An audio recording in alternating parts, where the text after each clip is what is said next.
you know, instilled in my mind or in my body that anything would happen to me until, hey, time was up. If there is anything that can come up against God, then let them try, you know.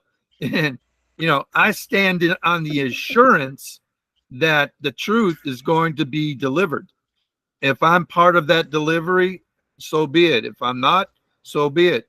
But I fully believe that the time is coming that the evil boys are in for a big awakening. And that's why I think that they're working so hard to cause the diffusion and confusion amongst all of us that are trying to pull together. I just go forward, if they're going to try to tell me I can't do that, then tell me the law that tells me I cannot do that. See, well, they're erecting the laws now to do that. So one of these days I'll have to shut up or put up. See, and that's the showdown. That's what's fixing to happen. See, I already know the end from the beginning. Jesus already put that into perspective, and he said, love until the day you die, and you will be rewarded. See, am I looking more for the reward than to helping the people? That's part of the command, is to help the people before you look for the reward. See, right. So yeah. Why would I spend all my money and all my time trying to put forward a reality which puts into perspective a good understanding of how our world is being treated? And that's my point. My reality is how our world is being treated. And the science world is, well, we can manipulate this, we can manipulate that. And guess what? We can create life from nothingness.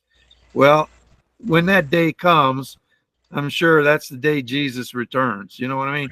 Because even the Tower of Babel, had a moment in time where God said, okay, I'm going to make all your voices that come out of your mouth is going to be like, you're not going to understand each other, Yeah. So this is all well documented in history. It happened, the Tower of Babel. See, the reality and the truth, I bear it, and I'm not afraid to bear it. I don't fear anybody on this world that, unless they're God himself, I fear God. Oh, yes, absolutely. I fear him. I fear the Lord Jesus, only in the sense that if I'm out of his command and I do it belligerently, then I ought to be punished for that. See, but the truth will come out, and I know it is going to come out. Just like 10 years before I knew about the red heifer, right? I put that in my book before. I put that as a note. I'm like, what is this? So I had to learn about it. And go to Numbers 19, you'll learn all about why they need this. And it's, if you touch the dead man. Well, they touched the dead man. They killed Jesus. See? Oh, that's anti-Semitism. No, that's truth. That's truth. And Pontius Pilate is part of that truth. And all these other testimonies are part of that truth. I'm just one of those testimonies. See? I'm just the voice of reason and truth, which proclaims the reality of that truth. That's all I do. If they don't like it, I can't help them. My opinion stands, and that's where I'm going to end up. If they come after me for that, good luck, because you're coming up against God. See, they want to kill God, and I know that. Look at Naomi Wolf. Okay, Naomi Wolf was a liberalist, journalist who proclaimed, anti-Semitism doesn't exist. It only exists in their minds. Oh my God, they crucified her, see? And she only put forward what the truth presented, and she got crucified by her colleagues for it. So that's what I call the cosmetic academic. It looks good on the outside, But on the inside, what are you actually seeing?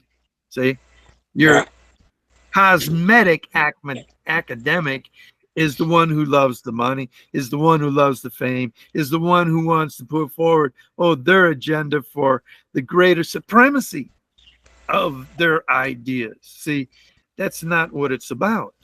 What it is about is God loving us enough to let us be back part of him. And that is my true ambition. My true ambition is to make that known. And if they try to stop me doing that, well, then they're up against God. And you have to deal with him. Because I do pray for my leaders. I do pray for my brethren. I do pray for my sisters, my brothers. I do pray for all those that need enlightenment, or however you want to call that. The enlightenment's coming. When those two witnesses show up at the end of this year, what will they declare? Oh, they're insane people, and they're talking about something that never existed, couldn't exist, and never will exist. Yet, here they are. They're talking about the evil, and they're going to indict, name-wise, everyone who is evil. See? Why is that? Because the book is open. The book is open. It's not closed. God is the God of the living, not the dead. See, that's what counts. That's what really points to your truth when you want to find the truth. And everybody is able to do that. Everybody's able to find that truth. And that's all I'm presenting. I'm presenting a truth. If you can take it, it's in my book, Deep Calls to the Deep. If you don't want to take it, that's fine too. That's your choice. I'm not taking away choice, but they are. Yeah. They're taking your choice. Right. And you know how they take away choice, James? Pretty simple. It's money. If you don't have money, you don't have a job. See, like right now as a professor and a researcher and whatever, I don't know enough about you to make judgment or anything, but I'm assuming that you're not homeless, that you actually have like a strategic plan for your life. You have financial advisors. You've invested in IRAs and things. I don't know if that's the truth, but what I'm saying is that there's a certain sector of people, especially in California, from what I've been reading, that are living on the side of the street tonight in their car, or they're going to like movie theaters and they're living in the movie theater out of their car. I lived in a car. I lived in a car for a couple of years in Florida. That's how I survived. I've experienced that. I've experienced that. Absolutely, I have. And, it's not fun. So I did make a plan, and it's not IRAs and all these sort of things. It's just, like a cashless society, what we need. The love of money is far from me. I do not at all regard money as a supreme adjective in my life. See, I don't put that first. I put my family first. And of course, yes, I have to work, and I do research, and I get paid for research, and I do get paid for a job that is legitimate. And I take the reality and the truth. You can't take the reality and truth and just put it into some little hole in the ground that never sees the day of light. You have to interact with that truth and be a part of that truth in order to realize that, we're on the wrong trajectory here. We cut down all these rainforests, we're in trouble. We cut down and kill these habitats, we're in trouble. See, these are the implications that come out of our actions. And these are what I make known. Like I was saying, Naomi Wolf, I put her in it as an example in my book, because a lot of people know who she is. A journalist and a truth teller. She wants to tell the truth, but it caused her to go to God. Okay, what these people did, it caused her to reassess the truth in her own life. And she's a PhD. She has all these credentials,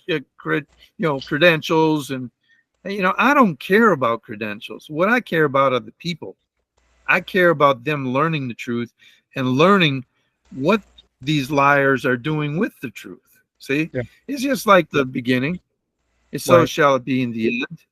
But, Right. you know, there's something else that God is trying to tell us also. And it's very simple.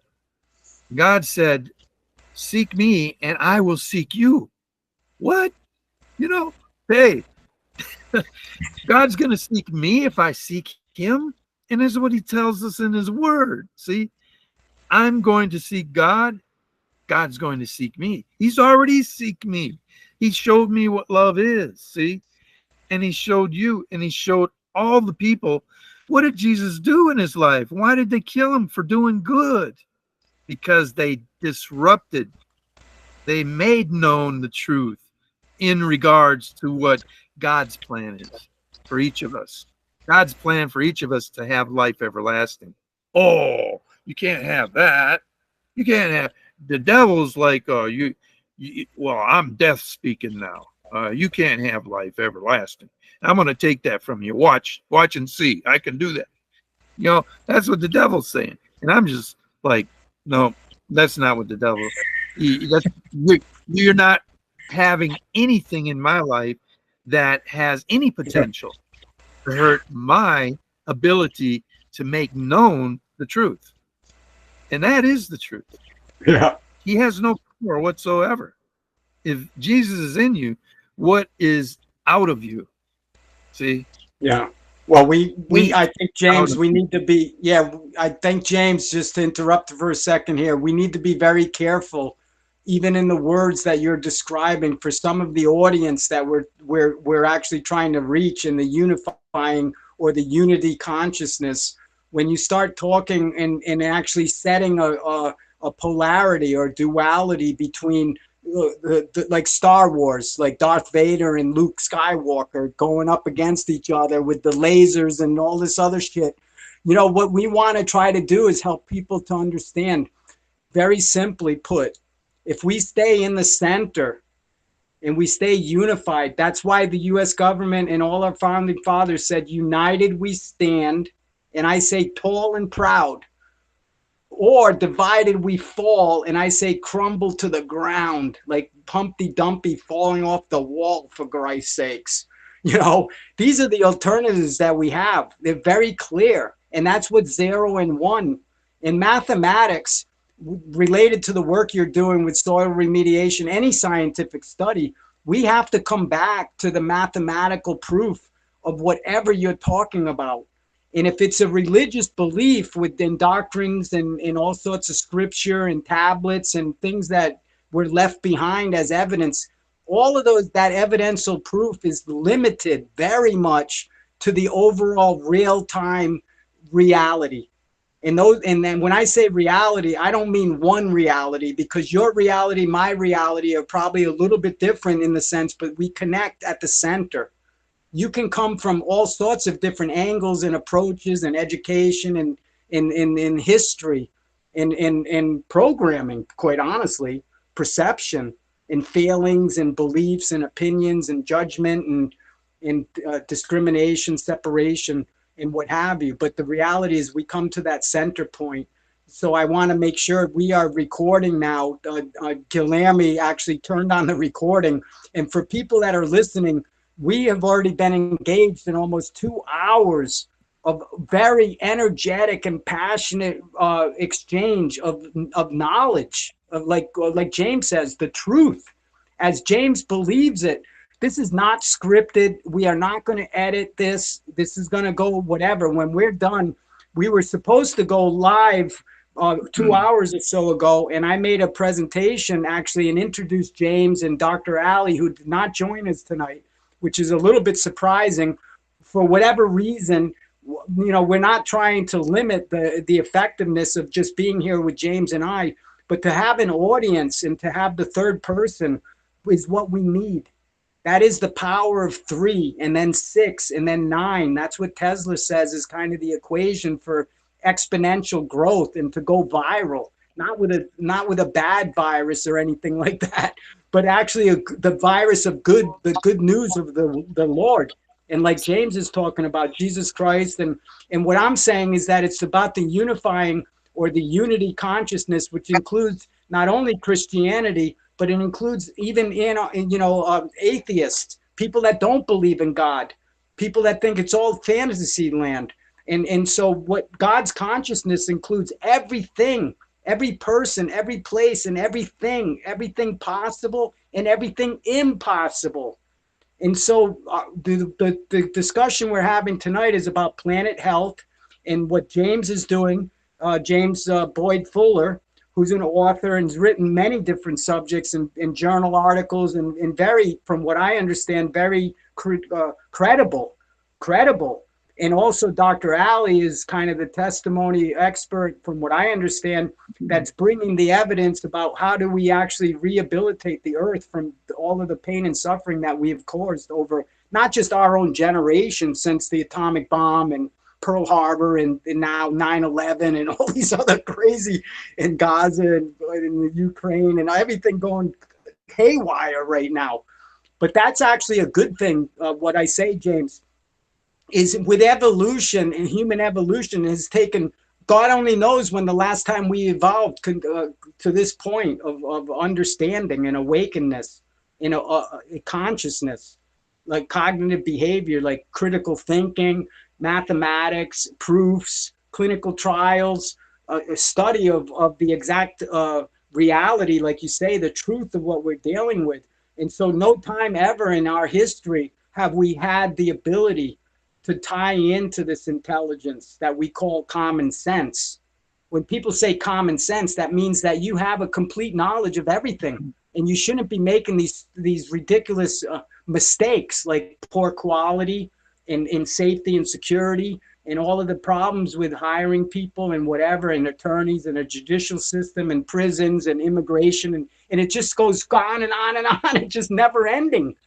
Because when we are separate in our understanding, mathematically, we can't prove shit. And what people don't realize is in math, that you have one fixed variable and you can have a gazillion adjustable variables in the equation. And then you have the equal sign, and then you have to do the inversion of that equation on the other side. But the problem in mathematics is we don't have a fixed point. We don't have a fixed point. We don't know what 0 is. We don't know what 1 is, for Christ's sakes. What is the other fixed point that's even possible? Logically, there is no. So hypothetically, we can peg 0. We can't peg 1, because the end of the universe, the infinity and beyond, like in Toy Story with Buzz, infinity and beyond.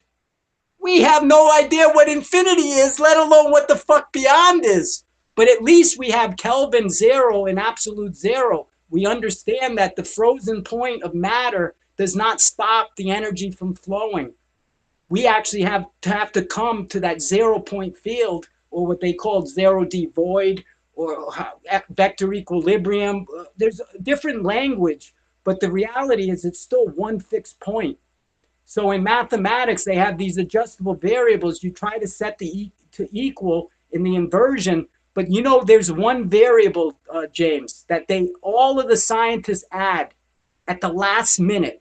You know what that variable is called? To balance the equation, one side never equals the other. You cannot have that perfection. Constant. Well, actually, the constant variable would be the fixed variable, but the answer is the dummy variable. The dummy variable. Yeah, exactly. See how you just laughed?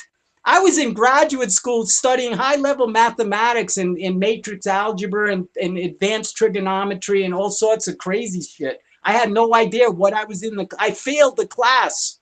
Statistics. Well, when the professor said to me, David, you're having a problem balancing the equation, are you? And I said, yes. He goes, David, just add the dummy variable. And I was like, what? He said every equation doesn't balance. Even Einstein's equations, he wrote, you could cover Idaho or whatever, the state of California on the ground in the freeway, and he never finished the equation, because every mathematical equation has no fixed variable, which means at the end you have to make that fudge factor. It's called the fudge factor, or pulling it out of your asshole. is what I call it. Yeah, like dark energy, dark matter, all those sort of Something things. undefined. That dummy variable is undefined. Microwave background. Exactly, exactly. But for people listening to this, we don't want to complicate. Planet Earth is about producing healthy products for us to consume in our bodies so that we can naturally process these foods and get the benefits for hormones and chemicals and brain function. Because if we're not eating healthy, we're not thinking right, supposedly. Right. However, we have scientific information and proven clinical studies now over 40 years or more that since Hitler, quite honestly, since concentration camps and stuff, Hitler was the #1 contributor to medical situations in our human nature. #1, because he tested the human spirit right down and broke it down to the last possible breath of wanting to stay alive. And the only way that the people that survived that was having that seed of passion, the seed of life, the life force, the mojo, the prana, the whatever you want to call, the plasma. At the last moment, you want to kill yourself and just say, what the fuck is going on here? Let's end it. And also you look up and you say to God, why me? Why me? Why couldn't it be somebody else? But you don't say, why does it have to be anybody? And that's what Planet Health and Dr. Ali and James Fuller is working on, is making that clear statement that we don't have to suffer, that we can live in like a utopia. We can live in the Garden of Edens all across the earth. We can help Earth was always a paradise. I mean, we've evolved through Darwinism and the selection of the most fit and all of these other things, obviously. But now with our human conscious development, we are more metaphysical or omnipresent. Our physical characteristics only 1% of our reality. 99%, like you said, James, is dark matter, dark energy. It's undefined. There's no instrument to 99%. And so 1% is what we rely on for active intelligence. And that's what people don't even know what the definition of intelligence is. It has two parts. One is active and one is silent. But the active is what we're doing, and that's only 1%. If we actually quiet down and calm down and come to that center, we don't have to talk. Telepathy, you can understand me perfectly, like a holographic, like a projection, because what you're trying to listen to right now, and I'm saying something totally different, but what you're listening to is what your heart is asking for, in a confirmation that you are not crazy, and that the time that you've invested and Dr. Ali's invested has not been fruit, not going to bear fruit. It's been productive. You've spent a lot of time investing in volunteering, philanthropy, and all of the things that you've done. And now it's time to give credit, not only to you, but the elderly people in our society. We just totally ignore people, and we don't value the people's time. And then they get old and they die, and now we're losing all of that connection with our sacredness, our traditional culture values. It's a genocide. I don't want to say it's a war against humanity, because what we say is say no to revolution and say yes to evolution. So we never want to point a finger like one side or the other. We want to stay right in the center.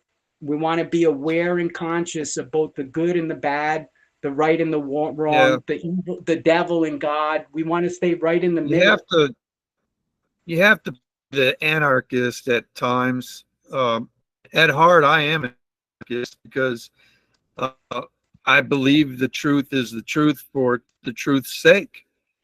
And again, that library is what I need at the time I know it. And I believe also everybody else needs to know that, because it's a quantum effect. We, like, take for instance, 25 years ago, I said, without a doubt, when we can see further with the equipment that we have, like we had Hubble Space Telescopes, been up there for years, but now we have Oh, something that can see further. And guess what? Now we have to update all the science that's been done up to that point. Will they update that science? That's up to them. But some great some great new understandings from my perspective have really been, it's like, whoo, wow, what, you know. But I said this 25 years ago that the Hubble Space Telescope can only see so far, and then it gets blurry. This other telescope, these new telescopes that we're going to have, are going to see further. So we're going to have to update our information base. And we're going to have to realize that that base is different. But how do we translate that to an immediate reality of that base? See, when not everybody's going to understand that base. So that's kind of like what I do. I bring out the mystery of that word, which is going to come to pass, which already is come to pass, that is available out of the Cosmic Library. Like in the beginning of my book, I asked, what is in that library? See? And then I asked the question, will we find that information viable? Will we find it truthful?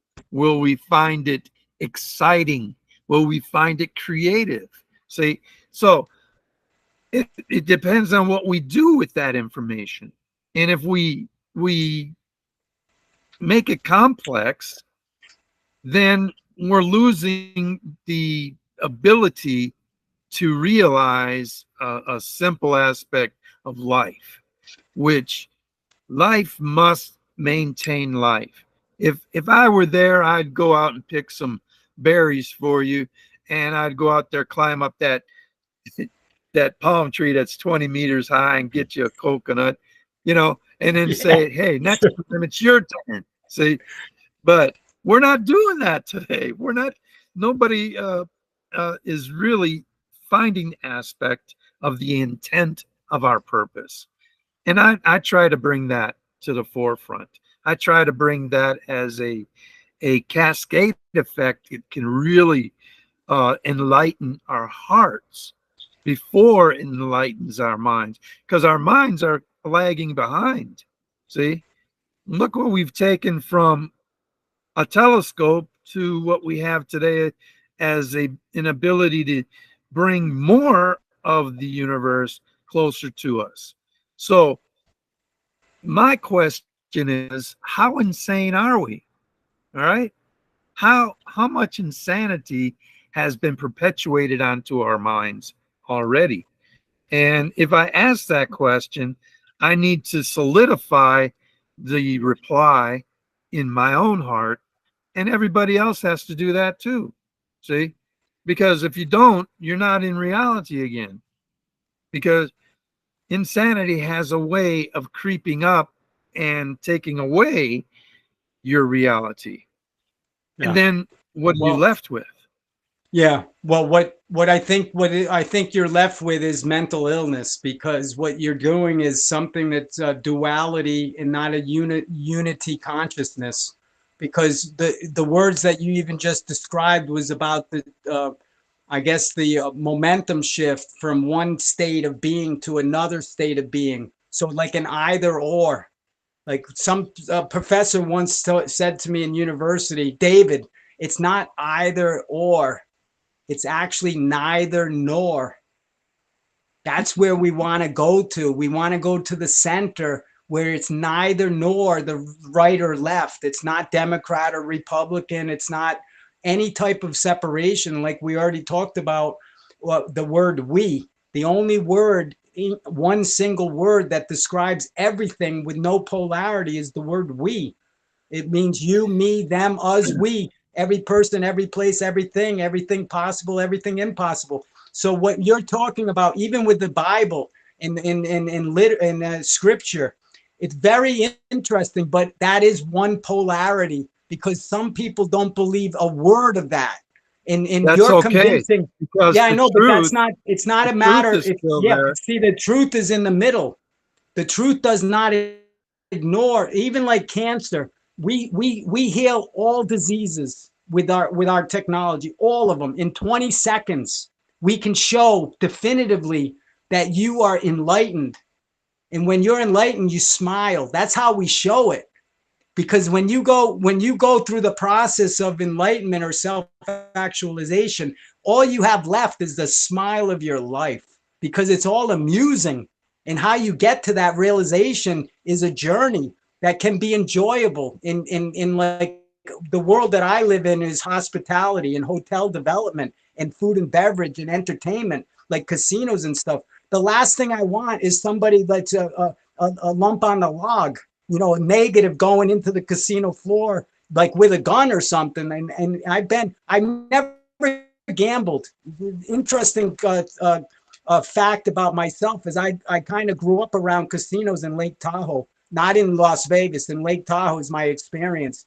And I never put any money into Tahoe or into Hard Rock Casino in the Macashiku, I think the tribe in Florida, the Hard Rock Casino. I've been into many casinos here in Uruguay and Punta del Este. They have a casino. I spent my life around casinos, but I never bet on casinos, because one time I was in the casino floor and somebody took a gun out and shot his head right off in the middle of the floor. And I was like right over. All I heard was the splatter of the brains coming on the machines, and I didn't have the balls to go and try to help somebody because I knew it was over. They had a clear shot, and they made the shot.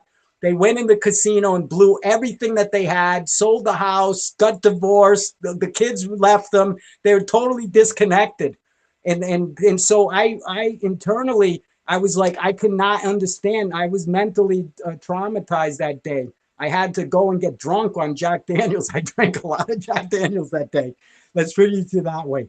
So, you know, casinos and the idea, the polarity of what a casino is where some people on the surface just don't understand that everything has that purity, that God's consciousness, everything. Yes, the worst subject, even like Hitler or whatever. Hitler's still alive, and all these people are alive. The nice part is they transitioned over to an energy, and that energy is purity. In nature, everything has a way of purifying itself. It's like the work that you're doing with soil remediation and actually reinstituting organic material and life into areas that multiply and basically create mangroves in situations, environments where the species can come back, like rewilding. For people that don't know, we have the ability through genetics in replication and cloning to bring back the dinosaurs, just like Jurassic Park. We have that ability, and we have the ability for cryogenics, where we can freeze life and we actually can bring it back, but we have to freeze it to the 0 point. And that takes a lot of energy. It's very expensive, and it's still very questionable, really, especially human life, freezing them and bringing them back like 100 years later and not having Well, mental illness or some remember, type of destruction of the consciousness. Go ahead. remember, Jesus said that. Well, this is Pontius Pilate talking about Jesus in his letter to Tiberius. He said the most remarkable thing about the man, he starts no fight. He said, "Give unto Caesar that which is Caesar's," when asked. See, so Pontius Pilate had a regard for what Jesus was talking about in the universal sense. The universal sense is exactly what you're talking about. But the individual sense gets lost in the translation. So Pontius Pilate marveled at how simple Jesus could put forward the reality to the individualist thought. And how was it that the Sadducees and Pharisees missed that? And God said he blinded them for our sakes. So later on, we benefited from the transition point. So the point I'm getting is everything in this world that we do has a consequence, has an implication. And if we don't know the implication, we need to seek out that implication, but we're not taught to do it. We're not taught.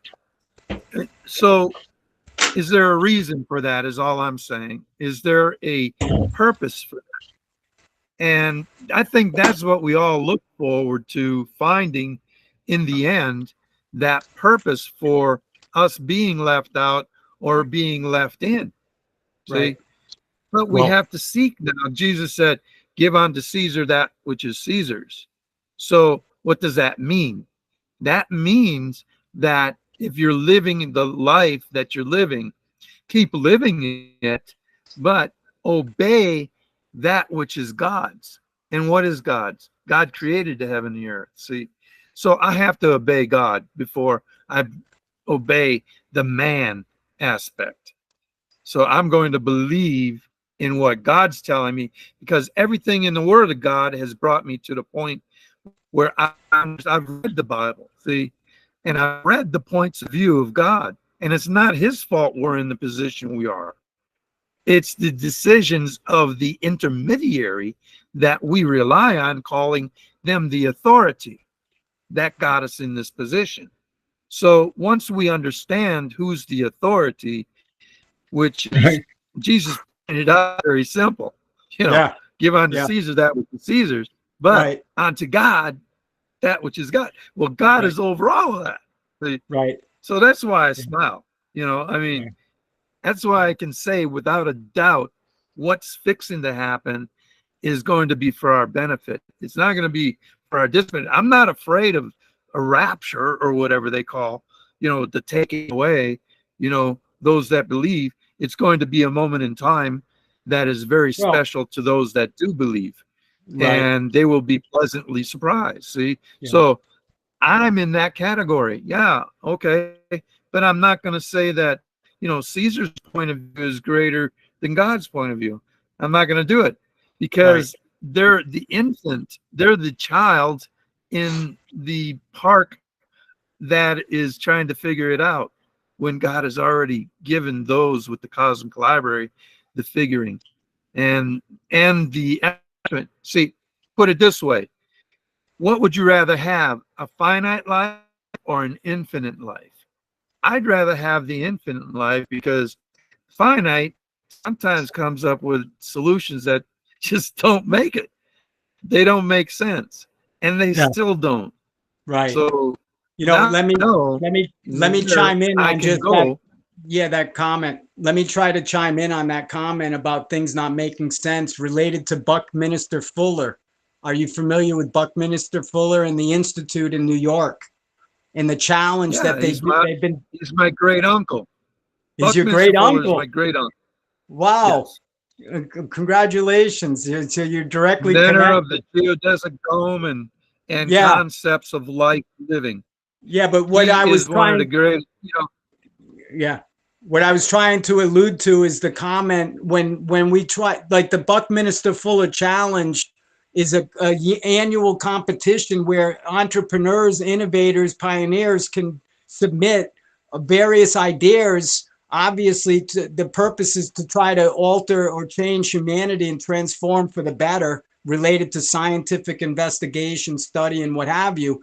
And the reality that they found with the challenge over the years is that almost all, if not all, of those ideas that were submitted in prior years have resulted in negative effects in our overall sustainability.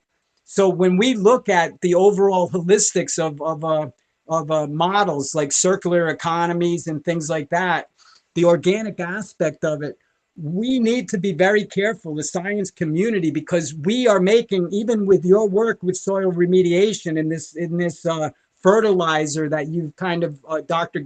Ali, from what I understand, have created this laboratory condition where you can rehabilitate almost unlimited the soil quality on Earth. And so But Well, what no, I'm it's saying is coal that ash. it's coal It's a ash. waste It's the product that byproduct of, can be yeah, but the remediated. byproduct of a procedure of getting coal in the beginning is kind of what I'm saying, is that our dependency on coal, period, whether producing the ash as a byproduct or not, is irrelevant, because now we live in a quantum reality of plasma. Our energy is unlimited and perpetual. We talked earlier, I don't know if it was recorded, about time crystals. Time crystals are a 5-point crystal that's not natural in nature, that they're producing in the laboratory synthetically. And these time crystals is a water hydrogen separation. It uses hydrogen energy. It's not a fuel cell, because the time crystal itself is like what you had mentioned, having a crystal in your house that actually emanates the reflection of light and whatever. These crystals are just what they found is they're more powerful than a silicone computer wafer chip. And they can produce these time crystals out of salt water. They can take the ocean and make these, so that you don't have a dependency in Taiwan, for example, or any mining operation where you're taking these metals and products that you have to make a computer chip with. And you have to fabricate these quantum chips. Now the time crystal does 3 things. The first thing is it generates a perpetual energy field, which is a low voltage, but it's a constant voltage. So in the future, you don't have cell phone batteries. You don't have a battery at all. At all. It's Yeah. called the internet. It's called the Internet of Things. And it uses the matrix to track everything that we do logistically. So there's no waste. There's no waste at all. So that's the first thing it does with energy. But then the second thing is related, and third thing is related to data. And the first factor of data is the bandwidth of the data has not been measured. They can put it's like a black hole. You can put whatever you want in the black hole. And Stephen Hawkins proves black hole theory. You put anything in and it comes out 1 drop of water. And the radioactive value of that drop of water has been measured to be equal. No matter what you put into the system, it always comes out the same radioactive biosignature, always. And that's the plasma field. And we actually we can measure that strength or whatever, the biosignature. And the second thing of related to data is that the time crystals have no speed. The actual data is ahead of light. And what's ahead of even light is sound. And what's ahead of sound is aroma. And that's what people don't realize, is that when we are processing information, like right now, your energy is going to your stomach. And if it tastes good, if it kind of feels good and tastes good, then you allow it to rise up into your heart. And then once it feels good, like this is meant to be, like God's grace and enlightenment, then it goes through your throat chakra, and then you express yourself, and then it comes out your upper chakra, your crown chakra. But Well, you were talking about Buckminster Fuller earlier, my yes. great uncle. Well, they've corrupted his message. You know, the people in charge of all of that over there in California, I don't even bother with them people anymore. You know, they're so far off base and so far off point that, you know, where did they go? How did they do that? You know, like, you know, I don't argue with people. I just go forward and do what I have to do to make the point, like non-resource consuming power and production. We have that. We have it today. I'm actually working on it to have it built for a community, for the prototype and all of that. And we could get up to 1 gigawatt of energy in the size of a football field. So what would you choose? 12 square miles of solar panels that kills everything underneath it? Windmills that kill nature by putting, you know, blades that you need 12 square miles of it, and 1 gigawatt, you're talking $3.5 billion to build, where this non-resource consuming water power works in a circular, you know, fashion, and it's only 400 million. See, 1/5 the cost. And you know what? They turned us down. Why? Because it solves a problem. And they God solves a problem, but they won't listen to God. They want God dead. See, so this is what we're up against. The truth of the reality of our predicament is there's a bunch of insanity people doing insane things with insane amounts of money, and we're up against that. What? Goliath got defeated by David with a little sling, right? So why shouldn't we just call upon God to, deliver what he needs to do, money, whatever we need to deliver this product? Well, I'll tell you why. And it's not time for that. So the time element you talk about that is going to become available to all, that hasn't happened yet. At least I don't believe it has happened yet. We're being prepared for that time, for that moment, where you're going to see the miraculous things. You're going to see the earthquakes in diverse places, many places. You're going to start seeing the rudimentary understanding of the quantum effect of truth. And when that becomes available, then most people will either say, well, what is this? Am I going more insane? Or am I being pulled out of insanity? See, God said at the time, it would be a sign of Jonas. What was that? Well, Jonas was sucked into a whale and puked out onto a beach, and he lived there for 3 days. Like, how's that possible? But his purpose wasn't going into a whale. That was kind of like a punishment, but his purpose was to go into a large city called to repent.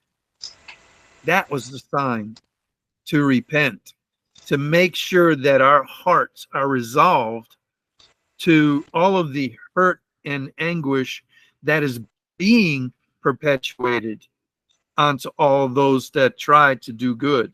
And you see that, especially it's caused you to back up and go to a place where you can think more clearly and become a little more free in your opinion, and your establishing ability to bring these things out, these truths. And if you call it a quantum effect, absolutely it is a quantum effect, because all of us together are quantum reality. And you know that as well as I do, that when it comes together and when it projects itself, that it hasn't happened yet, but when it does, and I say it's very close to that moment, it's very close to the time where it's going to be that effect. That effect is, whether it comes from space, whether it comes from the sun, whether it comes from all these aspects of what they're lying about in climate change, no doubt they've got manipulating devices, which, like the HARP program in Alaska, oh, that's not supposed to do anything to our weather. Well, why are you doing it with low attenuation? See, you have to ask that question. And if anybody knows anything about RF frequency delivery, I've studied it all my life. And I'll tell you this, whatever they're doing with it, it's definitely affecting our weather. I mean, they're pushing against the magnetic field of the earth.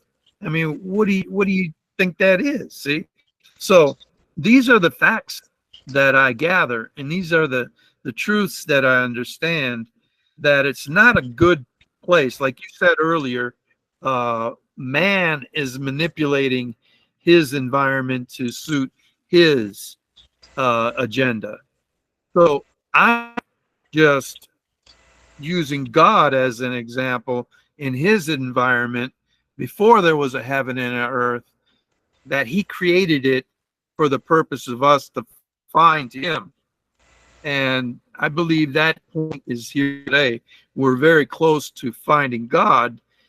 And those that do not know that, I pray for them to know that God is looking for them and trying to pull them back to the reality that that truth is available. Right.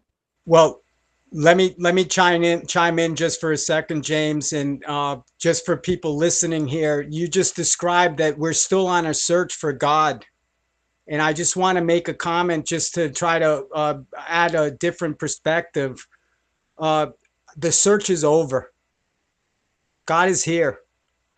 Jesus is not going to be reborn and come down as the Savior. It's within you and me and everybody. What happened by the suffering that was caused by the crucifixion and the rising of Jesus Christ was a disbursement of all of that into everybody, every person, every place, and everything. That's what the unity consciousness is about. We don't have to search anywhere. We don't have to wait for the coming of anything. We're already there. And so that's true. It's just the remembering. All we need, and then what we teach actually in perfect health, is instead of trying to attack like cancer or some type of illness, instead of attacking it, we comfort it with the transformational energy of unconditional love. We basically remind that cell that God created it perfectly and perfectly healthy. And what happens, this is through the Rift device and other technologies that you can actually see under microscopes and now nanomicroscopes and other sensitive devices that we can actually measure, all of these indicators as proof. And so what we're trying to do in society right now, James, and the reason why I'm excited about working with you and Dr. Alley is because I believe what you're talking about is truth. But what we're involved with right now is probably beyond your human conception of what reality is. Because what we're talking about is having access to the past, present, and future of all things that have ever happened. That's not just in the past, that's in the future too. So our evolutionary phase. Yeah, it's all in the future. Well, it's past, present, and future. In the gateway is in the moment of now. So when you come into the moment and you're present, you can rectify anything in the past and anything in the future, because at that point you have a complete acceptance and a complete gratitude for the grace of God. And people that think that life is a curse, which many people, I get suicidal people that I have to actually coach and convince not to kill yourself. At least give yourself a moment to reflect on it and become conscious of what you're trying to do, especially if they're going to like jump off a bridge or, conflict resolution. I don't get involved with that stuff that often, but when I do, it's powerful, because how I do it is I come to 0.00 absolute in everything. Because that's origin. That's the only fixed point that we have in everything that not everything, but a lot of the points that you've been raising.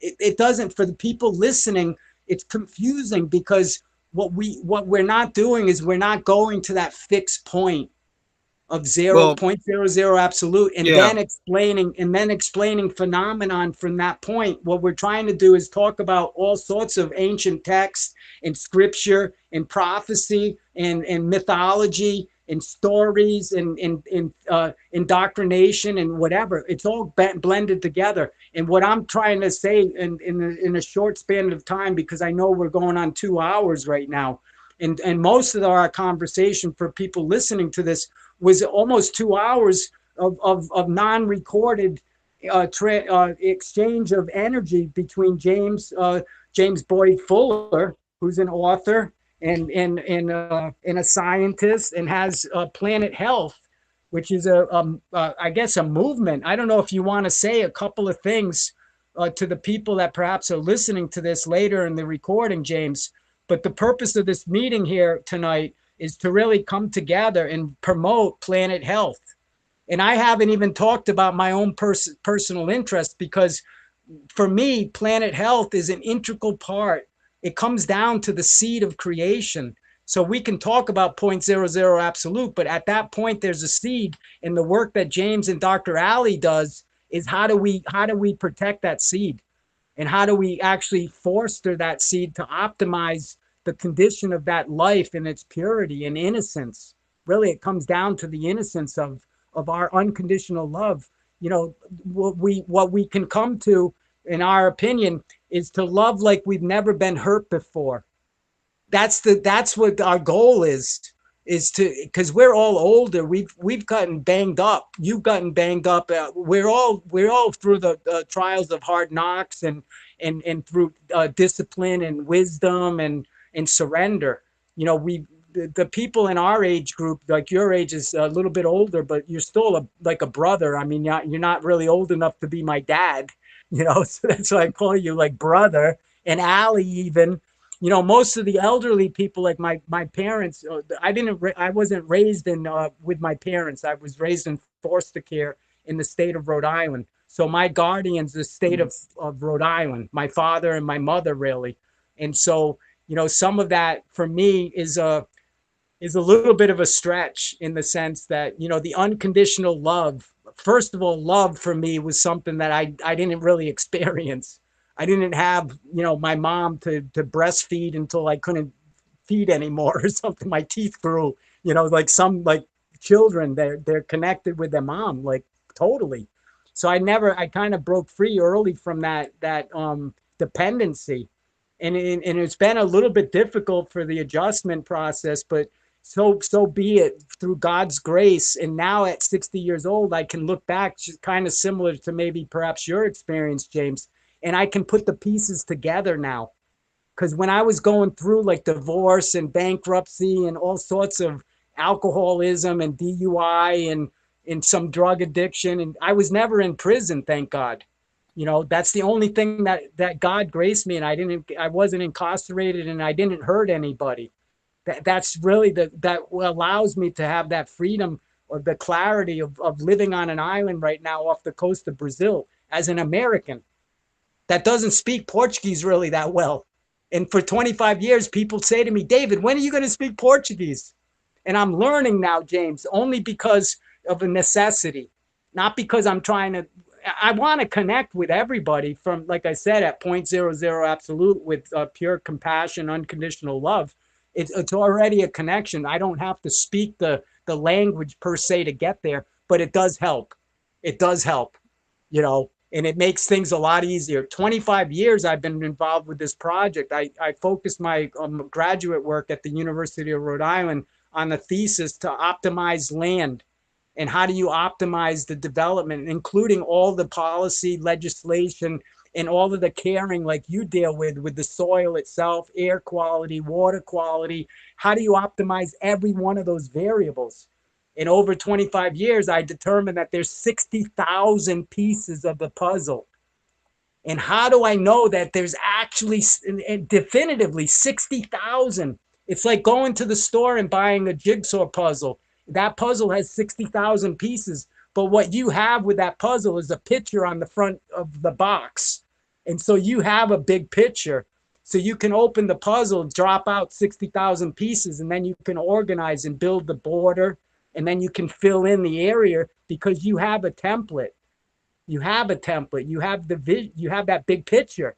So building a puzzle is actually not the puzzle that we're talking about, the work that you're doing. And Dr. Ali, you've had to put the puzzle together for the planet health, and what planet health means as far as mission, goals, objectives, ethics, morality, truth, and justice, and democracy, and blockchain, and everything. So your puzzle also is 60,000 pieces, maybe 80,000. I don't know. But the fact is, for me, and people say, David, how do you know it's 60,000 pieces? And I'll say this, James, to you tonight, right now. How I know that is because you are the last piece. You are that final piece. 59,999 pieces are already in place. In tonight's conversation, the purpose of this conversation is to place that last piece. Because without the last piece, the energy of the totality does not happen. Our unity and unity consciousness involves every person, place, and thing, everything possible, everything impossible. That is the equanimity or the balance or the harmony that we're talking about.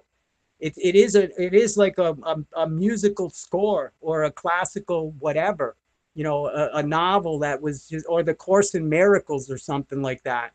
It's divinely inspired, but it's really that last piece that energized every all the other pieces that come before it. And so I know it sounds maybe a little bit crazy or off the chart or off the conversation, but in order to kind of get to some closure in this conversation, the purpose that I'm really excited about the work that you're doing at Planet Health, because for people that don't know about it, they can research with Dr. Boyd Fuller, James Fuller, and also Dr. Ali, when maybe we can provide in the comments or something, some links and what have you, to be able to have people be able to contact you. But what I found most interesting, and maybe you want to just make a couple of comments, is the work that you're doing or have done in the Sahara Desert. From what I understand, that you have programs actually growing grass and vegetation in the middle of the desert. I don't know if that's true. Maybe you can shine a little, because to me, the soil around the earth is maybe contaminated, but at least it's still soil. I mean, to go into the Sahara Desert where there's no organic behavior, there's literally no life at all, and to rehabilitate that using that science and technology that you have is off the charts. So maybe you can mention just a little bit about that, James. Yeah, soil out there can get up to 150 degrees in a day. So when the sun comes up, you've got a lot of heat. Well, Green Sahara started out as the greening of the Sahara Desert. We start from Morocco, moving eastward into like the Delta area, what they call the eye of the Sahara. So what are we doing? We needed to get enough water. And a Dr. Steyer wanted to take the water from the Atlas Mountains. That's fine and well, but over the years, you run out of water because some years you won't have the flow of water out of these mountains. The accumulation of moisture in the mountains, sometimes you get water, sometimes you don't. So I suggested that we do a pipeline from Greenland to the Northwest aquifers in this African scene here in Northwest Africa, right around the southwest portion of Morocco. It's a big area where you could bring in and connect to the aquifers. And they're 150 feet down. But the good thing about it is you put the pipeline in there, you can fill that pipe, with water from Greenland through a continuous line that runs all the way from Northwest Africa to Greenland, southeast Greenland, which you have cofferdams, okay? And you have waterfalls from all of this so-called climate change going on. We're losing 300 million tons a year of water off of the Greenland ice melt. So collecting 1/10 of that would fill the aquifers in Northwest Africa. Not only Northwest Africa, these aquifers are all conjoined. So you would be filling several aquifers. Not only that, filling them till they overflow, and you create lakes and reservoirs. So you have copious amounts of water. The seeds are already there in the sands and all of that. They're they just can't germinate. They don't have enough. They don't have enough moisture, enough water, and the sun and the azimuth of the earth don't allow a lot of rainfall in the area. So if we induce it through the aquifers and overflow these aquifers until they overflow into lakes and reservoirs, we'll be able to create enough water source which would move further and further east into the Sahara Desert. Eventually, over years, probably 20 or 30 years, you could actually green the entire desert, 3.5 million square miles. So if it's too, unbelievable to think of, then think of the pipelines that we build from Russia all the way to China, 5,000 miles of pipeline. And we only need 250 miles of pipeline and water. Okay. Wow. Water pipeline. So we had a disagreement, me and the other head over there, Dr. Steyer. We'll be able to do these easily with water coming from the Atlas Mountains. Well, as happens, the water stopped coming from the mountains, which I predicted, which we could have averted 10 years ago now. See, that we could have had a pipeline built and say spend $50 billion to build a pipeline, which is gravity fed, and is cleaned water, because the cofferdam, you fill the cofferdam until like it overflows this, all your sediments on this side, it overflows into this next one. That's clean water. But you don't stop there. You overflow into another one, which makes pristine water. Okay. And it's filtered going, and it's also tethered to the main pipeline, and it doesn't need a pump because you're 1,200 feet above sea level to these aquifers. So you have all the water you want into the desert. Over the years, you could create a green Sahara. And that was one of my ideas, and everybody's laughed at me. So that's where it stands today. If we ever do it, we could make a better planet. We could grow trees, we could grow food, we could grow, once you got water, you can do pretty much all you want to do. Yeah, so that's where that stands. Right. Maybe I can make a comment a little bit about the simple fact that I think it's 80% of our land mass is the ocean. And with carbon offsets, really, without the ocean, we're dead in the water, literally speaking. And so when the work that I'm doing with the Graduate School of Oceanography, the Inner Space Center, the Coastal Resource Commission, NOAA, and the Mission Blue with Sylvia Earle, and all of these people, is to try to come to terms of reforesting our ocean in the mangroves and along the waters, because the land itself is complicated as hell, because people own that property for the most part, or it's under some type, like you mentioned in Brazil, the Amazon, and the government basically selling out these lumber rights for paper and pulp and going in there and devastating these areas. And they can do that because they have control over that. But see, our oceans, it's awesome. Our oceans within whatever, terrible. I think it's 24 miles of the coast is actually underneath whatever jurisdiction of that country is. But outside in the deeper waters is an open free domain. And some of those deeper waters obviously are so deep that don't have the ability to grow grass, just because of the biological species there work in the dark. Have you heard the latest science on that, by the way? The No. AMOC, you know what the AMOC is, right? No, not really. Not specifically. You can mention the Atlantic Meridional Oscillating Current. Okay. The current, the northwest current that goes, well, it falls, because of the fresh water and the salt water. The salt water drops and it causes that current. That is what causes the current. and it goes all the way around the world. Okay, it takes about 100 years to circumnavigate the entire planet. So what's happening? That's slowing down now. Okay, this is about 10 years now. I expect it will go um, into negative effect maybe this year or next year.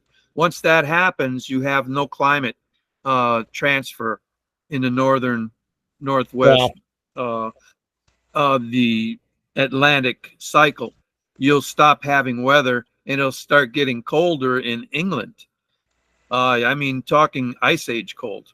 So this is what we've caused because of our cutting down um, all these trees, and particularly a 365 day or 365 day a year uh, CO2 change point. That's called your rainforest. They work 24 hours a day, 7 days a week, 365 days a year, or 364 days in a quarter. But so that is being sapped out of our climate, right? And this is Yeah. what we've done as a species. Wow. I mean, we ought to be clapping and everything. How great we messed up the planet, if you want to go that direction. So I just thought back about 10 years ago, what would be a viable big project we could all work together on that would actually really help us to mitigate, the loss of these forests. Because some people are belligerent and uncaring, doesn't mean we all have to be. See? So I thought Green Sahara would have gone over really well. But no, they just laughed, like, we ain't going to do that. So now it's going to have to be, are we going to have to do it? Or if we ever do it, uh, it would be an exciting moment actually for humanity, because we'd all be doing it together. So I think in those terms, also with the water power generation project I'm doing now, we'll see what happens. But 1 gigawatt of energy in the size of a football field at 400 million beats everybody hands down, and it's Well, non-resource consuming after setup. yeah. See? Yeah. But one of the things I want to reiterate, there is one other technology that's just far superior. It's called time crystals. And the time crystals don't require a huge investment. It's actually almost, I don't want to say free, because really nothing is free. Everything requires our attention. And from our attention, the clock ticks. So the more that we pay attention to a subject, the more time we invest into it, and then that puts out a result. So what I'm saying to you, James, is that the work that we're doing, like I've already mentioned, is probably going to be a little bit hard for you to swallow, a little bit, because what we're talking about is infrastructure that's not necessary. I'll give you a specific example. I've invented a drone with no battery, and the drone never has to come down, and the drone can carry 50 people right now and actually transport people and cargo, so that in the future you don't have any infrastructure necessity for bridges and roads and electric cars and stuff like that. That's so obsolete. What we're talking about is technologies that's come from extraterrestrial intelligence. And Dr. Stephen Greer's disclosure right now with Project Drops, 1,500 pages of scientific evidence that we don't have to worry about these infrastructure problems. And like you're saying, the greening of the Sahara came down to a money issue. If you had all the money in the world, we would have the Sahara Desert. But the fact is, money is a geopolitical measurement of controlling population. So if Yep. everything in our life is money, money, money, and this is getting back to your conversation with Rick Kernicki. I'm sorry, I probably butchered Richard's name, but the author of, Kernicki. yeah, Kernicki, and everyone that's listening, Richard is from Toronto, and James here on the phone with me tonight. The reason why I even made contact with James and that he actually trusts me enough is because we have a relationship with Richard. He's actually the entanglement And that just helps to add confidence to James so that he would even pay attention to me or even consider me. Because otherwise, if I was just David Ferdinand trying to call James, I wouldn't get a return phone call, probably. I don't know enough about James's ability, but I know time-wise, just the last couple of weeks, he's been on a research vessel outside of communications. Very, very difficult. Even if I had an in with James, his time is like restricted in ways of his responsibility, obligation, and the research he's doing and what have you. So for people listening, Richard wrote the book called The Capitalist's Worst Nightmare Come True, the crucifixion of capitalism. And the work that James mentioned with Richard is about the idea of this time equity. And the fact is that money is not only one money is one side of the coin. Everything in life has duality and an inversion. Mathematics, I already went through and we explained, even complicated mathematics has that equal sign. And so there is a positive and negative, the yin and yang, anything polar. And so the work that Richard is doing in trying to educate, and he's a financial advisor. That's what he does for a living. The guy doesn't want to totally choke himself off of talking about financial responsibility and wealth management. What we want to do is make sure the public understands, James, what we're offering is solutions and options so that you can actually apply your freedom of choice. Because if everything in life is just one side, money, and we ignore totally that there's two sides to everything. And what I say to people, if money is on the head side, what's on the tail? And I even said that to you earlier, it wasn't recorded, but you said love. And a lot of people say love or cooperation or integrity or morality or something like that, that's opposing basically the capitalistic viewpoint of profiting or speculation with what money does.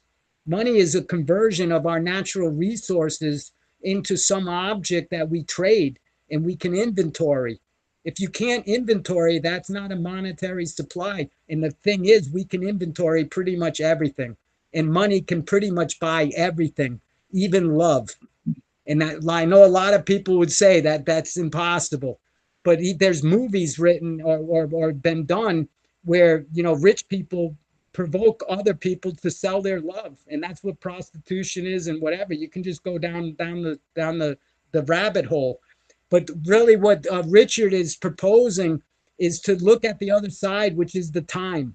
But he hasn't made that transition. Like you said, some of the information that Richard is dealing with in his book is still somewhat science fiction. It's like talking about like a free world economy or something like that. And so the work that I'm doing, James, is in the area of time credit banking network, which is an international global way of using blockchain and using applicativo. So it's a digital way of measuring your time and our time. And you had said that our time is equal, but it is equal in the sense of the time of 60 minutes in an hour, 60 seconds in a minute, and nanoseconds in a second. We can measure the time all the way to the zero, but we can never get to zero. That's what Kelvin's absolute zero proved, that we can never arrive at that absolute zero of stillness because there's no measurement at stillness. There's nothing there. There's no atomic friction or light or biosignature at that point of exact precision. It's totally nothing. So basically what I'm proposing with Richard is to work together and actually have that system so that it can help you, James, and it can help Dr. Ali, because whenever you look at a proposal, like you said, this pipeline proposal, you can look at two costs in any proposal. Those are your fixed costs or your overhead costs, which includes travel and all of the fees that are associated with the logistics and whatever. Those are your fixed costs. And then the other cost is labor. How much manpower you're going to require. And then when you look at project management with a PMI, the Project Management Institute in PMBOK, I don't know if you know the PMBOK methodology, of portfolio management and complicated systems, like in the Olympics and stuff. They use these models to manage projects. And so what I'm saying to you and anyone listening to this, whenever you're doing a proposal, you always break out your fixed cost and the labor cost. And we made a measurement, and it's like 70% of all of the proposals are labor. 30% is actually the money. So what we've done is created a banking system where 1 hour of service for humanity, for your wealth and health and well-being in your family and your community and your church and whatever, as long as you're doing something with God's consciousness and the unity consciousness, you get credit. So 1 hour, you can get 24 time credits a day. It's not and right now, the pilot project is in Freetown, Sierra Leone. And Dr. Ali said that he has somebody at one of the universities, major universities there, a very close friend of his. And Dr. Ali also said that he studied the soil there. He knows intimately the scientific measurement condition of what the benchmark is, basically. And he can make an immediate recommendation of utilizing the fertilizers that you're making with this byproduct of carbon. And they do mining there. I don't know if they have coal mines. If they do, I don't know enough about it. But Dr. Ali said that he has somebody. And so in this conversation, what I'm proposing is to help. I know we're going on 3 hours here, so, and I know you've been so kind. But the purpose of recording this, it would have been wonderful if we had it all the way from the beginning. And what we do here in the podcast it's a podcast called The Power of Islands, and I'm the host, David the Indian. And what we do is we have a policy, James, that we don't edit anything. Basically, the IT guy Guillermo that came on, he's in Peru, and he's on an assignment. He's a cinematographer. He's making a documentary film or something there in Machu Picchu or something. So his connectivity is really limited. All he does is press record. That's his job. Press record, allow the recording, and then no editing or anything. He just posts and streams that recording through YouTube and the channel. So unfortunately, the first 2 hours or so, hour and a half, we're not being recorded. But we picked up kind of in the middle of the stream, and now we're trying to get some closure, talking about the Sahara Green Project, talking about your efforts with Planet Health, talking about your vision and the purpose and meaning of Planet Health is to save humanity and stop the Hunger Games that we're experiencing, and eat and growing stuff that has no value at all. You have to eat like a ton of this stuff, and it's expensive. You go to the market and they call it organically grown. Even where we are along the beach here in Evolution Island, the markets here are 2 or 3 times the cost for anything. And the quality is all shipped in on trucks and stuff with no refrigeration. So when you buy like products like a vegetable or something, good luck.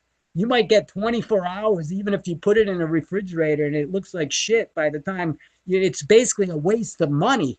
And we spend about $1,000 a month on food. It's our largest expense is food. And so what I'm saying to my wife is, why don't we stop buying stuff like processed food or whatever, start eating healthier, like a fruitarian diet, vegetarian or vegan, get away from the meats and stuff like that, whatever. The preconditioning that we have to consume so many calories in a day and we have to have breakfast, lunch, and dinner, that's so far from reality. You know how it is living on a vessel or something. Sometimes you eat, sometimes you don't. But when you do, you enjoy the hell out of it. When you're out in the water and you don't have that equilibrium and you're moving around, to have a cup of coffee or something is like everything's finite.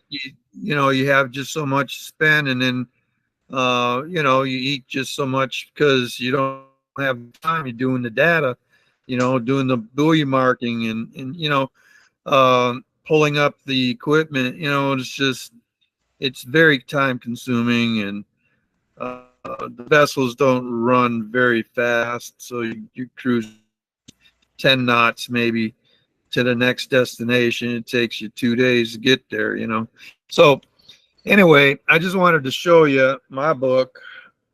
This is Deep Calls to the Deep. That's my second book that I Nice. have. It's kind of backward. Uh-huh. It's Nice showing cover. backwards because Yeah. yeah, but Well, that's that's what the it looks eyeball. like. You got the eyeball there. Yeah, and it's Yeah. me on the back. Okay, good. So that's what it looks like. The eye is the eye nebula, and I thought it would be right and fitting. They call it the God Nebula, but it's the Helix Nebula, and it's a very unique nebula. It has a predominant center and the explosive outer casing of that sun, So, and it has all these colors, It's the only one that's really colorful. So it has all these elements in it, And I thought it would be really neat for a cover. Anyway, when I was about 7 years old, I learned something from God himself, like, or that spirit. I was playing cards with my sister, and the next thing I realized was I knew what was in her hand. And I said, if I pick up these two cards, I will win. If I pick up this one card, I'll lose. And she said, how do you know that? I'm like, just like you got two queens in your hand. Oh my goodness. She just blew up. That was the wrong thing to say. Though I knew from a dream the night before exactly what the deja vu moment would be. I knew exactly what it was. It was a lesson to me. It wasn't a lesson to her. It was a lesson to me. Keep your big mouth shut when you're supposed to, Not until it's time do you say what you're supposed to say. Yeah. So, oh my goodness, she's still to this day, she's all angry about that. Oh, you cheated. Yeah. There's no way that you knew it was in my hand. And I can still do it today, like if I concentrate, a little bit, I can see, what's happening, see what people are thinking, see what, it's not super strong. It's like a passive uh, entering of that cosmic library. Yeah. And when Yeah. you come out of it, you be careful what you say about what's in there, Yeah. Oh, yeah. So there's a time for those things. And, you don't want the people hating you for, being some kind of soothsayer or, oh, something this or that, no, this is something that's given to us. We have that ability. All of us have that ability, like you were saying. And I agree with you 100% that exists. And how to access it is to just let God come into you, because he wants you to be part of him. He's part of the universe. He wants you to be part of the universe in him. So don't neglect God and say that he doesn't exist. Give him a chance, just give him a chance, and he will show you things that you could not have believed could exist, and yet they do exist. Yes. Yeah. Yeah. Exactly, James. That's what we're talking about is the deja vu is something that the word that you used was deja vu. And actually we have proven that we have the ability to think and to contemplate 20 seconds before the reality. So literally when you're in that zone, everything is deja vu. So you scratch your head and say, has this already happened? Yes, the answer is yes, it's already happened.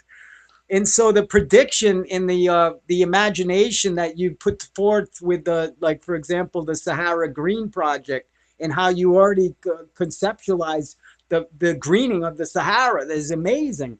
Is amazing. And that's like deja vu, because what you're doing indirectly is you're going to the Akashic Library through meditation and just through being calm and being in the moment of now.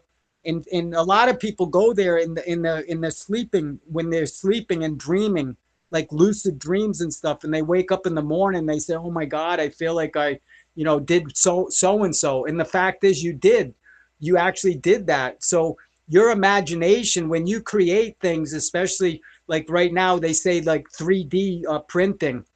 3D printing is long over already obsolete. Now we're in 5D printing, and we don't need to print any more dimensions because after 5D, there is no materialism to it. It's all energy.